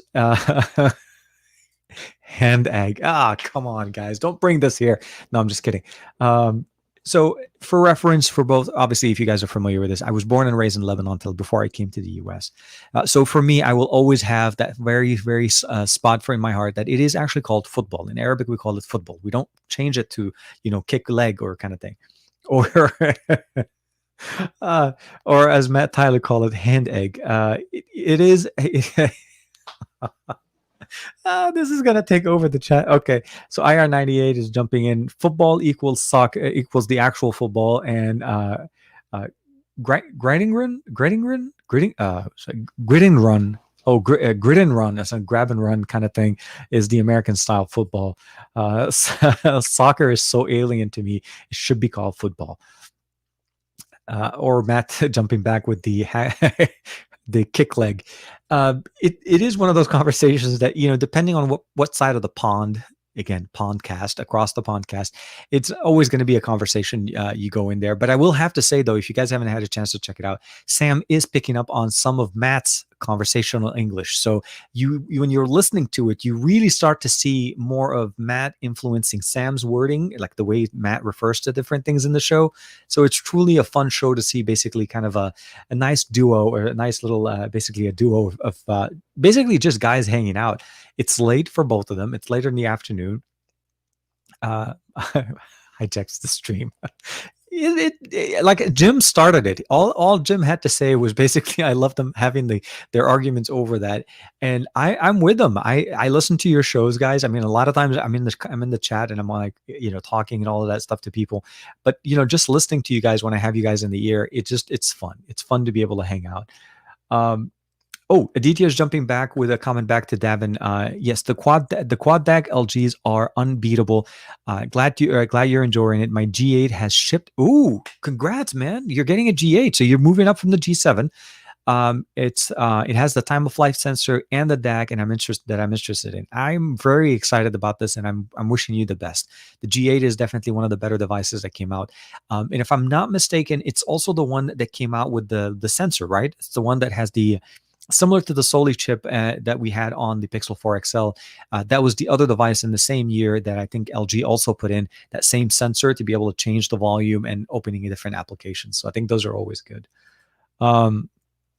It's like the weird trades that their teams have during season. That is very true. European teams, and so again, it goes back to the whole conversations that they have. They get to lend people. They get to lend people from their roster to play on another team, and they get paid through that other team.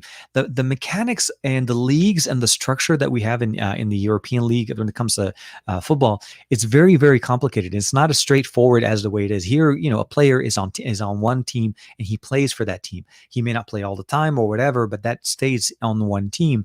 In the league, it's a very different conversation. You have your A-rated, your second-tier players, and those things can actually also change where you have some of your players play on other teams to rank up. Think of it in that way. So it's definitely one of those shows to check out. Mr. Commerce coming in all the way from the East Coast, 2:55 in Virginia time, man. I hope you guys are I'm hoping the weather is actually decent on the East Coast. We've been going through a little bit of an interesting cool spell, I would say, because it's technically warming up again in California. But we actually had a decent fall weather. I mean, we had some rain. It was cold. I was wearing a beanie and a jacket all week. That was really cool. And of course, the whole thing going on with everything going on with the weather and all of that just made me finally feel like we're getting into the fall. LA has been going through heat waves like not this week, but last week, we actually hit 99 degrees Fahrenheit. So that is actually pretty high, almost 40 Celsius. So always gets very interesting for us. Earl Owens is like, rugby is football. Oh man, don't throw rugby in the middle of this conversation, man. This could get ugly. Uh, at Aditya, I was tempted to get the G8 for a reason, but I'd like the V50 a bit more, so I skipped it. The V50 offers a little bit different of an experience, right? So you're really looking at the G versus the V. I think the G series is more of an all-rounder, still a very good performer, and it had that unique experience. If you're getting the V50, you're obviously going to be getting the best of that year. So I think that's the best way to look at it. It's the best of 2019 from what LG had to offer. And I don't think either one of you guys are going wrong with either one. I think the G8 is a great upgrade from the G7, because I think I remember Aditya talking, at least when he was on the show with Matt and Sam during their live stream, how he pretty much felt like the G7 was on its last leg. Oh, Greg's jumping. Oh, so Matt, just for a heads up, Greg downloaded and installed Call of Duty, and he's ranking up. He's getting up there, and he's trying to come in as well. He wants to be able to join us. Maybe we can finally get that quad, depending on who's available. I haven't seen Andrew for some time, but I'm hoping he's enjoying his new endeavor in life. He got married. It's not like he went on a it's not like he left us. He as you guys are probably aware or not, Mr. Fat Produce Andrew got married a few weeks ago. We all got a chance to check it out. And, obviously we're wishing him the best of luck, but we haven't had a chance to play as a quad. So Sam, Matt, and myself and Andrew for some time. So hopefully soon. But Greg is definitely jumping in there. Aditya is jumping back with the exactly TK. Got my Carmine Red. The nice one. Yes. I love that one. With a bit of ceramic wear and tear, but it's as long as you're able to get it for a good price. I'm super excited to use it. Use the Force. That's literally how I felt when I've seen people kind of do it, because you really have to kind of like, you hold the phone and you're like and move, and then or you slide, or you move to the right and left. It's the Force. Front facing the time of flight sensor. Absolutely. I can't wait to see your impressions or hear your impressions. Mr. Commerce dumping in. Yes, the G8 is going to be a very good phone. And again, headphone jack, physical headphone jack, it will always be. It trumps in any way, any kind of experience you could try to get right now out of Bluetooth. Bluetooth is a great process as far as being able to listen to music when you're not watching things directly. But if you're watching shows, if you're playing games, this is going to be something that headphone jack will obviously always beat. But not only that, the G8 also had a very good DAC built into it, which is one of the things that LG is known for. And I'm really hoping that they don't totally remove it from their series. I'm hoping that whatever new version of the V series that comes out in 2021, we're still able to get some type of good auto, like a quad DAC, something to that effect. The V60 this year, honestly, they could not have done anything. Not that they've tried. It really ticks off a lot of different things that a lot of us wanted from LG from the past. We have the larger 5,000 milliampere battery, a large display. They didn't go high refresh rate, but they gave you a really good 60 frames per second experience. Great cameras on the front, on the back, 4K 60 all around, great audio microphone. So, and of course, the additional microphone in there on the system. So there's a lot of things to love on what we get with the V60, of course, with the headphone jack. And the dual screen case, if you want to be able to pick it up, pen input support, a whole bunch of stuff. So I'm really hoping we get to see more devices from LG that still feature a headphone jack. Mr. Calmer, it's 64 degrees in the Middle East. I'm hoping that's Fahrenheit, because if that's 64, yeah, I'm pretty sure it is. Depending on where you are, I mean, it's going to be cold. It's going to be cold wherever you're going to be. It's the time of year where we're supposed to be cold. It's going to warm up a little bit more for us here in Southern California. I think, was it Monday or Tuesday, closer to the 80s, which is not super bad, but it's still lower than what we get in the summer. So I'm looking forward to seeing how the weather changes and how do we live through this? I know it's weird. We go through heat season, earthquake season, and we also go through fire season. And now we're finally going into the winter or fall. So it's one of those interesting things that we always see. And thank you very much, Mr. Calmer, with the super sticker. Very, very much. It's always appreciated for everybody showing the support and helping out with the channel. And I really appreciate you guys, again, taking the time out of your day on Saturday, or even if it's early Sunday, to hang out. That's truly the big thing about the show, is the fact that we get to hang out with each other and we talk, and we get to go through some of the things, and be it the subject that I try to go for, or be it what we want to talk about. IR 1980 is jumping in. Really enjoyed the live stream on Thursday between Scott Peachy and Juan Carlos. Yes, and Scott's Technically Speaking channel. Scott has a very interesting channel going on. I got to meet Scott actually at a Google event a few years ago, and he's a very cool, very smart guy. Very fun to see. He's also part of Team Pixel, which I really appreciate. Should check it out. If anybody missed it, Juan joins the stream, I think, midway. So if you haven't had to check it out, Technically Speaking, Scott Peachy, he's the current host of the show. American football is rugby 2.0. Oh my God. Davin's jumping in at Mr. Comer. I think you added yeah, sorry, Davin. No problem. If you get it, it's about $600, which is even better. Jumping back in with Aditya. Also, TK, the G7 is still going strong and permanent. I am permanently on battery saver mode. Okay, but which is not a bad deal. But getting at least a day's worth of usage, around 30 minutes video calling, 3 hours of Wi-Fi, and occasional music playing, which is actually not bad.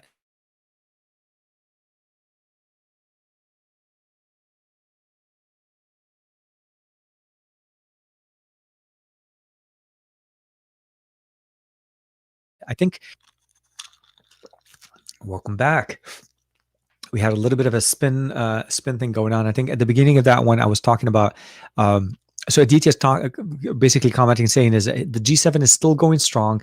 The battery life may not last as long, but he's burning it on battery saver for the most part, and still able to get about 3 hours worth of basically. I think it was 3 hours of video or just yeah, 3 hours of Wi-Fi and occasional on Wi-Fi, and of course music playing. But I think the G8 is definitely due. It's 52 in Connecticut, dude. You guys are freezing.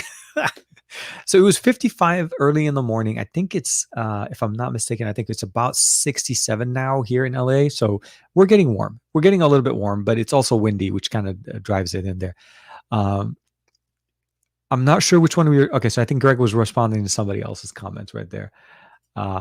Chris Texprout has the Lenovo Legion, and it's his and his in his video he saw the dual charging. Okay, definitely we'll have to check out Texprout. Texprout actually was on the Across the Podcast not that long ago. If you guys want to check out their live stream there. Mr. Commerce dumping in about $600 definitely. Here. So the Lenovo Legion is very unique. Cameras in the middle. Okay, so now I gotta look it up. I gotta look up the Lenovo. So Lenovo Legion. So let's go ahead and bring it up. I maybe looking at the wrong. Okay, here it is. Let's see.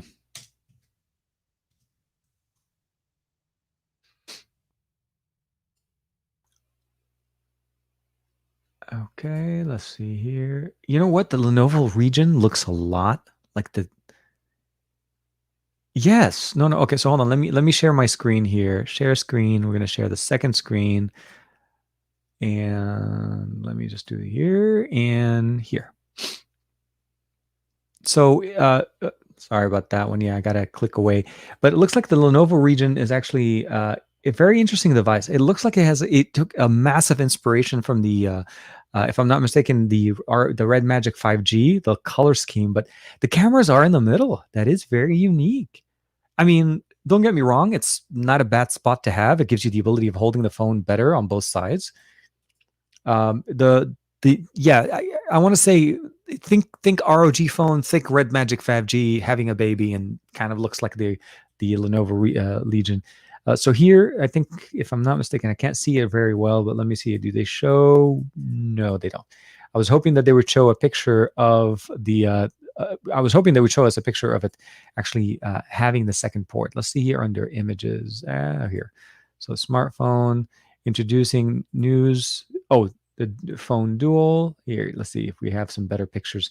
I'm actually interested to see. So yeah, they do have the dual battery technology, one of the charging ports. And so here, you can kind of see it in the picture.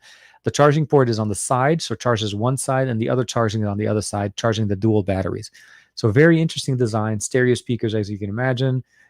Really nice little clip of an accessory option there. And of course, it's a gaming phone. I'm very interested about it. I haven't. I'm not gonna lie. I heard of the phone, but I haven't had a chance to play with it. I haven't actually had that much of a connection. The only thing, um, realistically, the only thing that I actually have right now that is a Lenovo specific, Lenovo type of a thing, is actually a Chromebook that I got from MediaTek. MediaTek had their actually their what's it called, their fall event, I guess I would say. They announced the brand new chipsets, the 700 series, the MediaTek, the Dimensity 700, and those are going to be some of their new chipsets coming up on the market. So I was very excited to be part of that show. But what I really liked was, and hope sorry, had to go ahead and bring it in. It's this guy. It's actually a Chromebook that has a detachable keyboard, if we can actually do it correctly. And it also has a kickstand that fits on the back. So basically, you're able to kind of set it up in the position that you want it, kind of like a Microsoft Surface. But on its own, it's actually a very nice, a very thin, capable Chromebook, obviously running Chrome OS, as you could probably see right there. And I like the fact that it's easy, it comes with nice accessories, and it's portable. So I haven't had much experience with Lenovo other than that. And of course, we've had Motorola, but Motorola is still under technically Motorola, not Lenovo Motorola all the time. I know they're the sub-brand relationship, of course. But let's jump in, work back here, and see we're here. Matt's jumping in and said the Lenovo Legion is ugly, massive, and has a side motorized front-facing camera. Has a funny color. I want one. When I saw that, I was actually very intrigued of the way it is. So I wouldn't be surprised if I decide to pick one up once I'm able to sell some of my current devices in there. Let me double check here. I think I skipped a few. Boop, boop, boop. Okay, here it is. It was 48 degrees this morning here on the East Coast. Yeah, so well, that's not that bad for us. Where we are in Southern California, we have a little bit more of a what they call as a desert weather, where it gets pretty warm in the morning and it gets really cold at night. So in the winter, not in the summer. In the summer, it just stays hot. Like even at night, it gets basically about 67 at night or so. But in the winter, we get to be basically around 80 degrees, 80, 85 degrees during the day. And it drops down to 35 for us at night. I've seen even where we have some frost advisories, it jumps down to 30s. So it gets pretty cold for us. So 48 degrees is actually reasonable, which probably means you were in the 30s overnight. Matt, you're the phone guy. Their target market. I honestly think Matt is the gaming phone guy. Every phone he's picked up recently has been either gaming or gaming related. Like the Find X2 is definitely a great gaming phone, but he had the ROG Phone 2. He went to the ROG Phone 3. If I'm not mistaken, Matt, I think you were also playing with the Black Shark 3 Pro as well, which I also think is a very good gaming phone. Juan Carlos and I had a chance to be able to check out the Black Shark 3. So hopefully you guys will be able to see some more content on that one. I didn't get a chance to see any of the Black Shark 3 Pro, though. I did reach out to Black Shark. Hopefully we'll see. 40. Oh, wow. Okay, in Fargo, North Dakota. See, that is cold. I'm feeling cold by just saying that. It varies. Our country here in the U.S. is such a vast country. We have such a plethora of different ecosystems, weather systems. Like one side of the country could be having storms and hurricanes, and the other side of the country can be having heat waves at the same time, and earthquakes and then fires. It's one thing they never say that when you go to LA. If you've never heard of Los Angeles, or if you've never really watched the news a lot, I have to say the biggest surprise for me when I first came to Southern California was the earthquakes. No one mentions them. No one talks about them. It's part of life.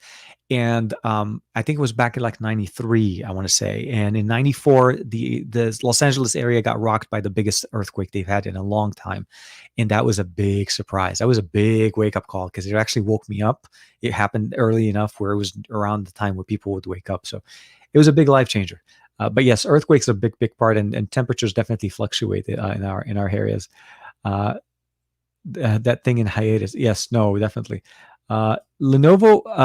Oh, the Lenovo ThinkPads are good. Yes. Also, the yoga books. I've actually been. I've had an opportunity to play around with one of their yoga books at MWC about a couple of years ago, as well as see some of their technologies. And at the only trade show we were able to go this year, which was CES. They're definitely very, very capable, and I like their approach to technology. Is just My only thing I would say is that they may not have the prowess, or a lot of people see them all the time. But I do have to say that I did end up buying a Lenovo laptop for my mom. The prices are actually pretty decent. Greg's I'm having trouble getting Call of Duty to launch. See if you can run it in what's it called, in safe mode. Safe mode would be the only other option I recommend, seeing if that works. IR98, I've never owned a Chromebook.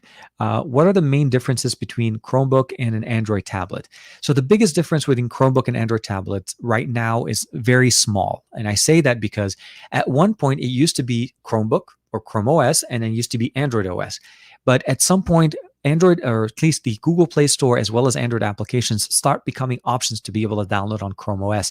This is why a lot of people would have, I've basically have tried to say, why doesn't Android take Chrome OS and make it the desktop experience on their Android devices? Meaning when you plug your phone into let's say an MHL adapter to a TV, Chrome OS would launch. But to answer your question, IR1980, the question is very simple. Chrome OS essentially is a Chrome tab. It's the Chrome browser in its entirety. So anything you run on a Chromebook runs in Chrome basically that's all it does. It's essentially the web experience on a PC without having to have booting up time or anything. It's almost instantaneous boot up time, very simple, very quick, basically in launching applications, and it almost launches every single thing that you can do online seamlessly. The only caveat is that you cannot install programs, and I say programs meaning like full-fledged programs like Office and so on. You'd have to download basically prior to allowing Google Play Store in. You would have had to basically use the web-based version of anything. Now you're able to download Google Play service, Google applications. So you have the Google Play Store. So Office, Word, downloading different applications will install and they'll run. It does run them perfectly, and I mean by like certain games won't run the same way because you do need the phone, and they're designed for more of a phone experience. So even though you can download them, they don't work all the way. But from a productivity standpoint, I think it's a great productivity, like on the casual. Like the Pixelbook Go is still one of my favorite Chromebooks to date. My son uses a Chromebook on a daily to be able to go to school. So he attends all of his classes, Zoom classes, Google Meet classes, all of the things within Google Classroom experience perfectly on a Chromebook, and doesn't miss a thing. You have the ability of supporting external displays depending on the configuration. And the really, really nice thing about them is they tend to be a lot less expensive than standard laptops for what you want to use them. I mean, if you're only going to be going online and checking things online on your laptop anyways, a Chromebook is going to be more than enough. And it still gives you that same form factor of a laptop, so which I really like it. Davin Davis is jumping back in. He says, I'm rocking a Flex 14 2019 with an i7 10th generation with 512 gigs of internal RAM, 512 gigs of storage with 16 gigs of RAM combo. Got a lot of plastic, but it's still very, very nice. No, absolutely. My thing with laptops and hardware is if it fits the bill, if it does the job and it does it well for you, there's no reason for you not to be able to continue using it. One thing that a lot of people may also look at it, they see us and they see like reviewers or so on online that they tend to change things all the time. It's not that we want to change them, but it's more about just basically trying to stay current as possible. And the reality of the matter is, honestly, this little guy, even though it's a smaller form factor, it's a very thin form factor. It has some nice accessories, and it's not running at the latest Qualcomm chipset. And nothing, obviously there are other Chromebooks that do run on Qualcomm's. But from a MediaTek standpoint and the availability of the way MediaTek runs as a company, it's in more devices than you think, which really surprises me every time I go into a MediaTek meeting.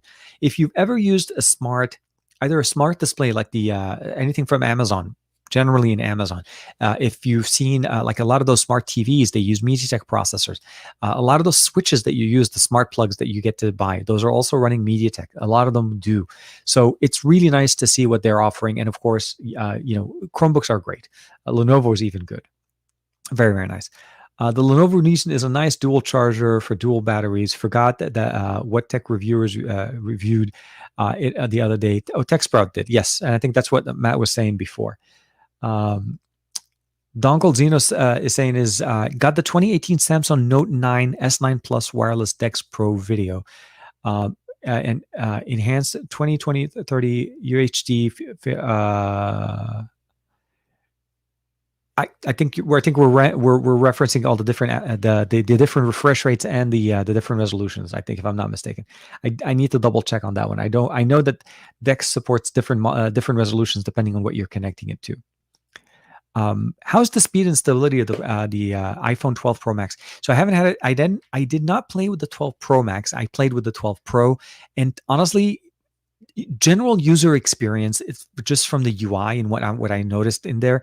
Honestly, there's no difference between it and the 11. I'd say the 11 Pro Max that I have.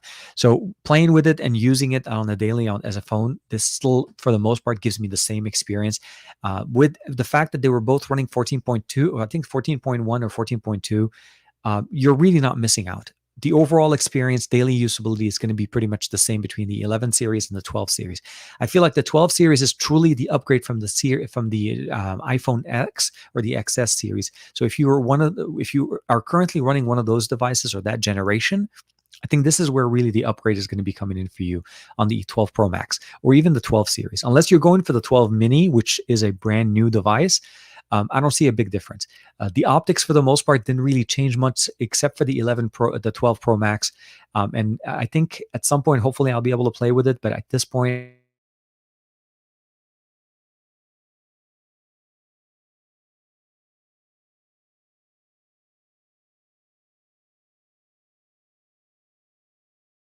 I and we're back. So this time actually took a little bit longer. Not bad. And what I mean about that essentially is, it just depends on the usability. No, take that back. Honestly, the 11 series is a very capable series, and if you own an 11 series, there truly is very little reasons for you to jump over to the 12 series unless you really need 5G and you know that 5G works very good in your area, or if you want to be able to pick up the mini. That truly is my only two reasons. But if you're running the iPhone X or the XS, that's also a good upgrade from there, and then you'll notice a big difference. And in my opinions, the 12 Pro Max is the better one to go with, mostly because of the larger display, the larger battery. But in this situation, Apple also added the optics are different. It actually gets the unique optics as well. Not just the Pro Max has different optics, which is very, very nice. Aditya says, Google tells me it's 42 degrees, 42 Fahrenheit here. That is cold, man. So it's, if I'm not mistaken, Aditya, is it like almost about 5 or 6 Celsius? If I'm not mistaken. I'm like truly guessing on when it comes down to the timing right now, because the biggest surprise I ever had when I was a kid, when I first came to the US, I went to school. I was going to high school, and I went into to the classroom, and it was winter because we came in, I guess, later in the year. And the teacher asked right across the room. Asked one of the kids. He said, "Please set the temperature to 62." Or to 65 or something in the 60s. And I practically almost like, I'm gonna say, well, what do you mean 60? To me, obviously, I was raised with Celsius. To me, that was the whole thing. And he's hitting 60. 40 is already super hot for me. What do you mean 60? Set it to 60. And the teacher had to explain it to me that in the US we care, obviously now it's we use the Fahrenheit system. We don't use Celsius, and obviously it's a different temperature scale. So it kind of drives me. Greg's going to try to reboot. Hopefully that works out. Yes, no, definitely. I think he's referencing his Call of Duty. I'm ready for a Razer Phone 3. I think you and me both, man. Raphael, the Razer Phone 3, the Razer Phone series in general, to me, was like one of the greatest series to actually kind of go through. Razer Phone 1, Razer Phone 2 did a lot of improvements. Obviously, it's all based on the Robin. So if you guys are familiar with the original Robin, and but it kind of just disappeared. Razer decided to kind of terminate that portion, or at least put it on an indefinite hiatus. We don't know if that ever does come back. We may see a Razer Phone 3 at some point. But the Razer Phone 2 was definitely one of the better IPS 120 hertz refresh rate, massive battery, stereo speakers of a phone that you could pick up. It didn't have a headphone jack, but it definitely answered the mail when it came to gaming on a phone with an IPS display. I mean, they started the whole 120 hertz refresh rate, and of course now we have 144, a whole bunch of different things. But I really would love to see a Razer Phone 3, of course. Mr. Commerce jumping back in. We just had a big storm for 2 days straight from Hurricane Eta. Exactly. This is, again, like, those are the things that we tend to to deal with in the US, where, the East Coast that gets all of the storms and the hurricanes. West Coast doesn't get a lot of those, but we get earthquakes and we get heat waves and fires. So it's like a different, like, depending on where you go. And I always felt like, it's such a hard thing to kind of live through, but people are resilient, and folks, get through this. And of course, hopefully, it's not as bad as people were anticipating, and people are able to get through and fix and get through it and get better. Florida gets hit with a lot of stuff. Texas gets a lot of stuff as well. It's just that the Atlantic side, it gets a lot of those things. And the Pacific side, we just get the opposite. We just get all of the heat related issues. But I hope you guys are doing well, Mr. Comer, of course. Virginia, last time I was in Virginia was, we went to Reston, Virginia. We were in the Reston, Virginia area, closer to DC. We were visiting the Washington, DC for 4th of July a couple of years ago. Definitely very nice area. The Chromebook Duet, yes, the Duet. There was a lot of good reviews on that one. I didn't get a chance to pick it up, but yes, definitely, it's one of the really nice ones. If you haven't had it, check it out. Thanks for the in-depth reply, TK. Does anyone know if Microsoft Teams work well on Chromebook? I want to say, yeah. I think the web interface works well. You're also, like I said, you're able to download the Android application if you need it. That was the other thing. It's because it supports Android, so anything that runs on it should be fine. Actually, speaking of which, I can probably. Actually, let me see here. Actually, we'll let me see if I can do it. If I don't, I'll definitely ping you a little bit later on, and we'll talk more about and see if what works. I think I just need to log into that one. Joey B, greeting TK from my holiday in Vieques. I'm not sure where that is, but I hope you're having a good time. And I hope you're staying safe. That's the best thing I can say. And I'm glad that you're able to take some time to, rest, do some R&R and try to hopefully recharge the batteries and get back to normal. Joey B, how are you doing, man? Davin Davis is jumping back in. MediaTek is working on their new chip that is close to the 765G for way less money. So that's one of the things. They also teased us a little bit, right? They also talked about this new chipset that's coming out. MediaTek is trying to, and they're doing a great job. The shift in Dimensity approach from last year's 2019, the summit that we had in San Diego, and this year's virtual summit. I have to say that they've done a lot of good work in the improvements of what they've done in the technology. They're trying to still approach it into providing you the best bang for the buck. And I think MediaTek is in that position. I mean, it's one of the other chipset manufacturers that not a lot of people talk about, but in reality, they're there. They've been there for such a long time. And one of the things they also factored in is obviously, Samsung uses them, Oppo uses them. I think Motorola uses them, Xiaomi uses them. So they're in a lot of different devices on the market. They're not still able to compete almost like a one-to-one. I would say basically you can't really just jump from one to the other and say they're exactly the same yet, but they're getting a lot better. And I feel like the Dimensity, and every year MediaTek just gets better and better, and they're doing really good in their mobile devices, especially when they're able to bring in 5G at a much more affordable prices. Joey B, I am well and tan. Cheers. Oh, well, hope you're doing great, man. Oh man, always fun. Oh, me too. Rained all day here. So yeah, it depends on where you are. I think it's one of those things you gotta appreciate. Rain is always nice. Yeah. So yeah, Aditya is jumping back in. It's TK. It's about 6. You're fast with those Celsius to Fahrenheit conversions. The only reason why it is this way, Aditya, is because somehow my mom still references temperatures in Celsius, but also because 90%, there's a few. It's been a while, but I've been doing this consistently when I do videos for English and Arabic channels. And when I make them in the Arabic side, they always have to say in Celsius, because most Arabic viewers that are watching me are either, Egypt, Tunisia, or any of the Arab countries. They're all Celsius, or even Lebanon. So to me, those are the things I always have to, in my mind, I have to kind of know, it's just a general range. And also 35 degrees Fahrenheit is 0 Celsius. So if that's ever a good reference point for both, that's the difference in when it comes down to freezing temperature. Mr. Commerce, I'm thinking about getting into gaming. I got an old ZBook. I would definitely try cloud gaming. Try Stadia. Try NVIDIA GeForce. Those are great. I've been trying to play GeForce gaming more and more. I also picked up the Stadia. I think it was a trial Matt picked up the same thing. If you have YouTube Premium, you're able to pick up, I think it's a 3 month Stadia Pro trial, and you can check out some of their games. It's really reasonable. And the cool thing about that also, you can play Stadia games in the browser. You don't have to download an application. Where with GeForce, especially on Android, you need to download an app. You can run Stadia games directly in the browser, and they work pretty well, especially on the Chromebook. I was actually playing some games on this Lenovo, little tiny Lenovo, and it worked really nice. IR 1980 is it's 11 degrees Celsius here in the UK, West Midlands, and it rained almost all of the day. I miss the UK. It's weird. I realize, and I'll say this now. I realize that from somebody that doesn't live in that weather system, when I'm talking about basically the overcast, the rain, and the I would say UK weather. I miss it. It's been a while since I've been in the UK. Last time I was there was, I think, last year, middle of the year, around May or so. And it's definitely a refreshing change to the LA weather. I would leave LA when it's nice and warm and just literally like t-shirt weather.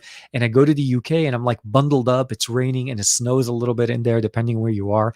So it's always nice. And I appreciate the fact that it's always cooler. Regardless of what time of the year you go, it's always cooler temperatures. But I hope you guys are doing well. And I know, yeah, a lot of rain, or rather vice versa. The Nextbit Robin was such a cool phone. I miss mine. I had an opportunity to play and check out and actually even work with the Nextbit Robin guys back even at there used to be something called the Big Android Barbecue, if you guys are familiar with it. And that was one of the opportunities we had a chance to hang out with them. As a team, I think it was a great experiment, and I think they did a very good approach into providing an Android experience that was customized with applications that only basically launch if you need them. If you don't, they get to basically go into a hibernate state or they sit on the server. It was a very interesting approach. And then when Razer bought them and they took over, they just literally like almost reinvented it and brought it in as a gaming phone, which again was amazing. So I always appreciate that being there. Robin, exactly. Yeah, Joey B's jumping back with that, of course. Absolutely. I keep forgetting. Yes, Dominic Wan is up in the hurricanes. Hurricanes are typhoons in Asia. So similar to the way it's basically more facing going towards the east coast of a certain place. The east coast of Asia, not to say that it is called the east coast, but essentially like when I once visited with my family, we were in Hong Kong for a family reunion. And yes, typhoons just basically are massive, like rain, wind, and all of that. It's basically, yeah, exactly as Dominic is saying.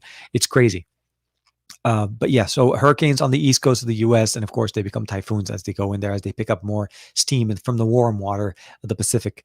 Puerto Rico, Puerto Rico, and Ronaldo's jumping in. I think MediaTek will be seen in a lot of new devices in 2021. I hope so. I really hope that they do follow through and we see a lot more. Like I said, Oppo uses them, Samsung uses them, Xiaomi uses them already. So they've already had devices. And like the R17 Pro that we talked about last week is actually a MediaTek processor. It's not running a Qualcomm. So it's definitely a more budget friendly, and they're trying to bridge the capabilities and the options that we see on Qualcomm chipset for the more price friendly, affordable market. And like you said, Joe, if they're able to get some of the features of the 765G or the 765 and down into more affordable pricing, the winner, the users are going to be the winners, which I always appreciate. But I want to be able to see them in more and more devices and more companies starting to work with them, especially for the US market. Because if you notice, a lot of the companies I mentioned are not using them in the US. They're using them mostly in Europe as well as Asia. Earl Owens is saying rainy season has started here in Tacoma. Yeah, no. So for us, Los Angeles. If you ever hear of like a weather system or a storm system in Los Angeles, it pretty much means it rained for a few days consistently. That's how we do it. I'm not trying to make light of the situation, but we tend to not have a lot of rain. It's a very more dry, warm temperature experience 90% of the time, with a few little spurts of, 1 year we'll probably have a lot of rain. The other 5 years we'll probably end up having none. And we were going through a really bad drought for some time. But yes, I also say I hope that a lot more of our northern states in like Oregon and Washington definitely get a lot more rain, because they tend to basically, a lot of that rain comes down and becomes part of the either ice pack, or comes down as basically water for us here in Southern California. Um, Next time you come over, I got to take you to some of the proper fish and chips place, man. Oh, absolutely. That and some really good doner kebab. I want to be able to get some. We haven't there for some reason, doner kebab, that just UK or even in Germany, in Europe in general, doner kebab is a big thing for me. It's a Turkish style, sliced, or basically not a shawarma, but like close to it. And it's super tasty, super delicious, and they're generally on every corner. London has a lot of them, and Germany has a lot of them. But you come to the US, and they're literally almost nowhere. Even if you're able to find them, they're generally so far that it's hard to get to. But definitely. Uh, oh wow, yes, yes, yes, yes, Joe. Thank you. Oh man, I keep forgetting. We're almost. Let me just do this real quick here. We are almost at the 2 hour mark, guys. I appreciate it.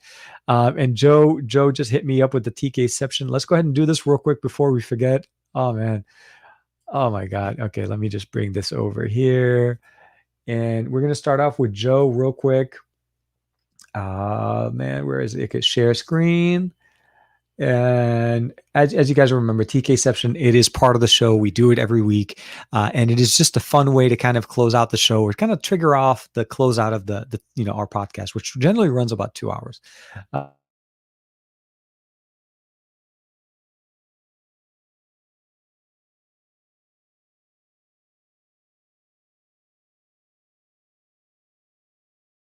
but here we are. It just goes to show. Okay, so short answer. I tried to do the tkception, and it went bonkers. Let's try it one more time. So here we're gonna bring it in, add to the stream. Boo! Right there. Joe Hickey taking us in with the tkception. Greg jumping in with us as well. Always. Uh, hopefully I tried. I even talked to somebody at Sony, and they're like, sorry, not my department. I tried. I hope. I do hope definitely I'm able to pick up the PS5. I think that one is I'm really more excited about, and we'll have to see. Greg definitely. Oh, here Aditya is jumping back in there as well. Thank you very much, Aditya, for hanging out. Dominic Wong, as usual, always. Thank you very much. Uh, Matt Tyler, always get TK a PS5. Oh man, I really hope Sony, if you're listening, if you're watching, please hook a brother up. But I definitely TK. Thank you, Ronaldo. Always IR 1980 frozen TKception. First time for everything. That's how StreamYard is doing it to us today. They were consistent for a few weeks. It was roughly every 24 minutes it would happen. This week, they're playing a little bit, but yeah, always. Davin Davis, always TKception, support your local businesses, always, please, especially during these times. There's a big shift in the way we do business, or the way we are consuming things, and it's impacting everybody. It's impacting especially the smaller businesses. I can tell you from a personal experience, one of my favorite spots, at least here in Los Angeles, it's not close to me, which is one of the reasons I went there every once in a while. But they couldn't do it during this time, and unfortunately they had to close. So definitely support them, Mr. Comer. Thank you very much. A dream within a dream, with Technicolor, aka TKception. Absolutely, thank you, Joey. Always appreciate it. But yes, no, this is kind of like starting to symbolize the almost like the end of the show a little bit. So we're around almost 2 hours. But to kind of bring things back, before I forget, please make sure to check out. Uh, do not do TKception screen grabs, especially when it goes bad. Oh my God. Okay. Double Xenos, Dongle Xenos. Thank you, man. Appreciate it. Um, it's one of those things that I'm going to say, this is like, I didn't really know in the morning when I woke up this morning that it was going to be this fun of a show today, hanging out with you guys on a Saturday, on the 14th of November. I'd say first and foremost, if anything, we are lucky, and we are blessed to be able to hang out with with each other every weekend. And of course, have a conversation and talk about tech and talk about things that we enjoy, and just enjoy our time together. I want to say this, of course, thank you to Matt at DTS. I didn't see Sam if he was in the chat, but if he is, thank you for jumping in. IR, Ronaldo, Josh Quinones, of course, Juan Carlos jumping into the comments as Rakami TV. And if I'm not mistaken, it's Mr. Q in the comments in there, just gracing our presence. Everybody, all of you guys, Joey, Matt Tyler, Mr. Comer, and of course, everybody else. And Dominic, of course, cannot forget Dominic, and everybody else in the IR 1980, Joe, and of course, Davin Davis, everybody else that decided to hang out with us and just kick back and have fun. Do well, try to do as much as possible to be able to stay connected with all your friends and family. If you haven't had a chance to talk to somebody for some time, reach out, say hi.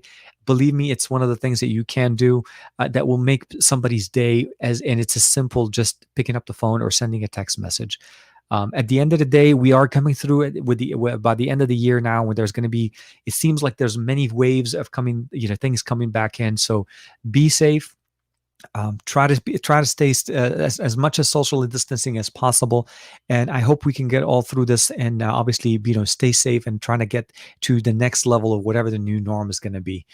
There's a few more things coming up next week. I'm working on a couple of videos for you guys, one of which that I finished editing this morning, but I haven't had a chance to make it published. And I'll let you know. Oh, Marilyn, hey, Marilyn's in the chat. Sorry, I didn't notice you before, but Fernando as well.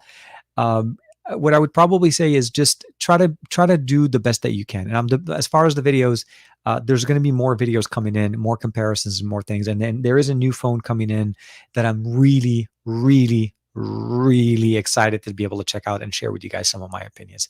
So we'll have to see how things go. Okay, so for tomorrow's show, it looks like it may end up being just basically Matt and Sam just kicking it, having fun. I think you guys should still check it out, and we'll definitely see how it goes. But definitely, it's a lot of fun to hang out with. Marilyn, thank you for jumping in, and I hope you guys have a great weekend. And with that, we have crossed the 2-hour mark. Again, be safe. Thank you very much for hanging out. Take care, and of course, I'll see you guys next week. And of course, we'll talk more. Check me out either TK Bay on YouTube or TKDSL 8655 all across the other social media, and of course, here on YouTube. I'll see you guys next time.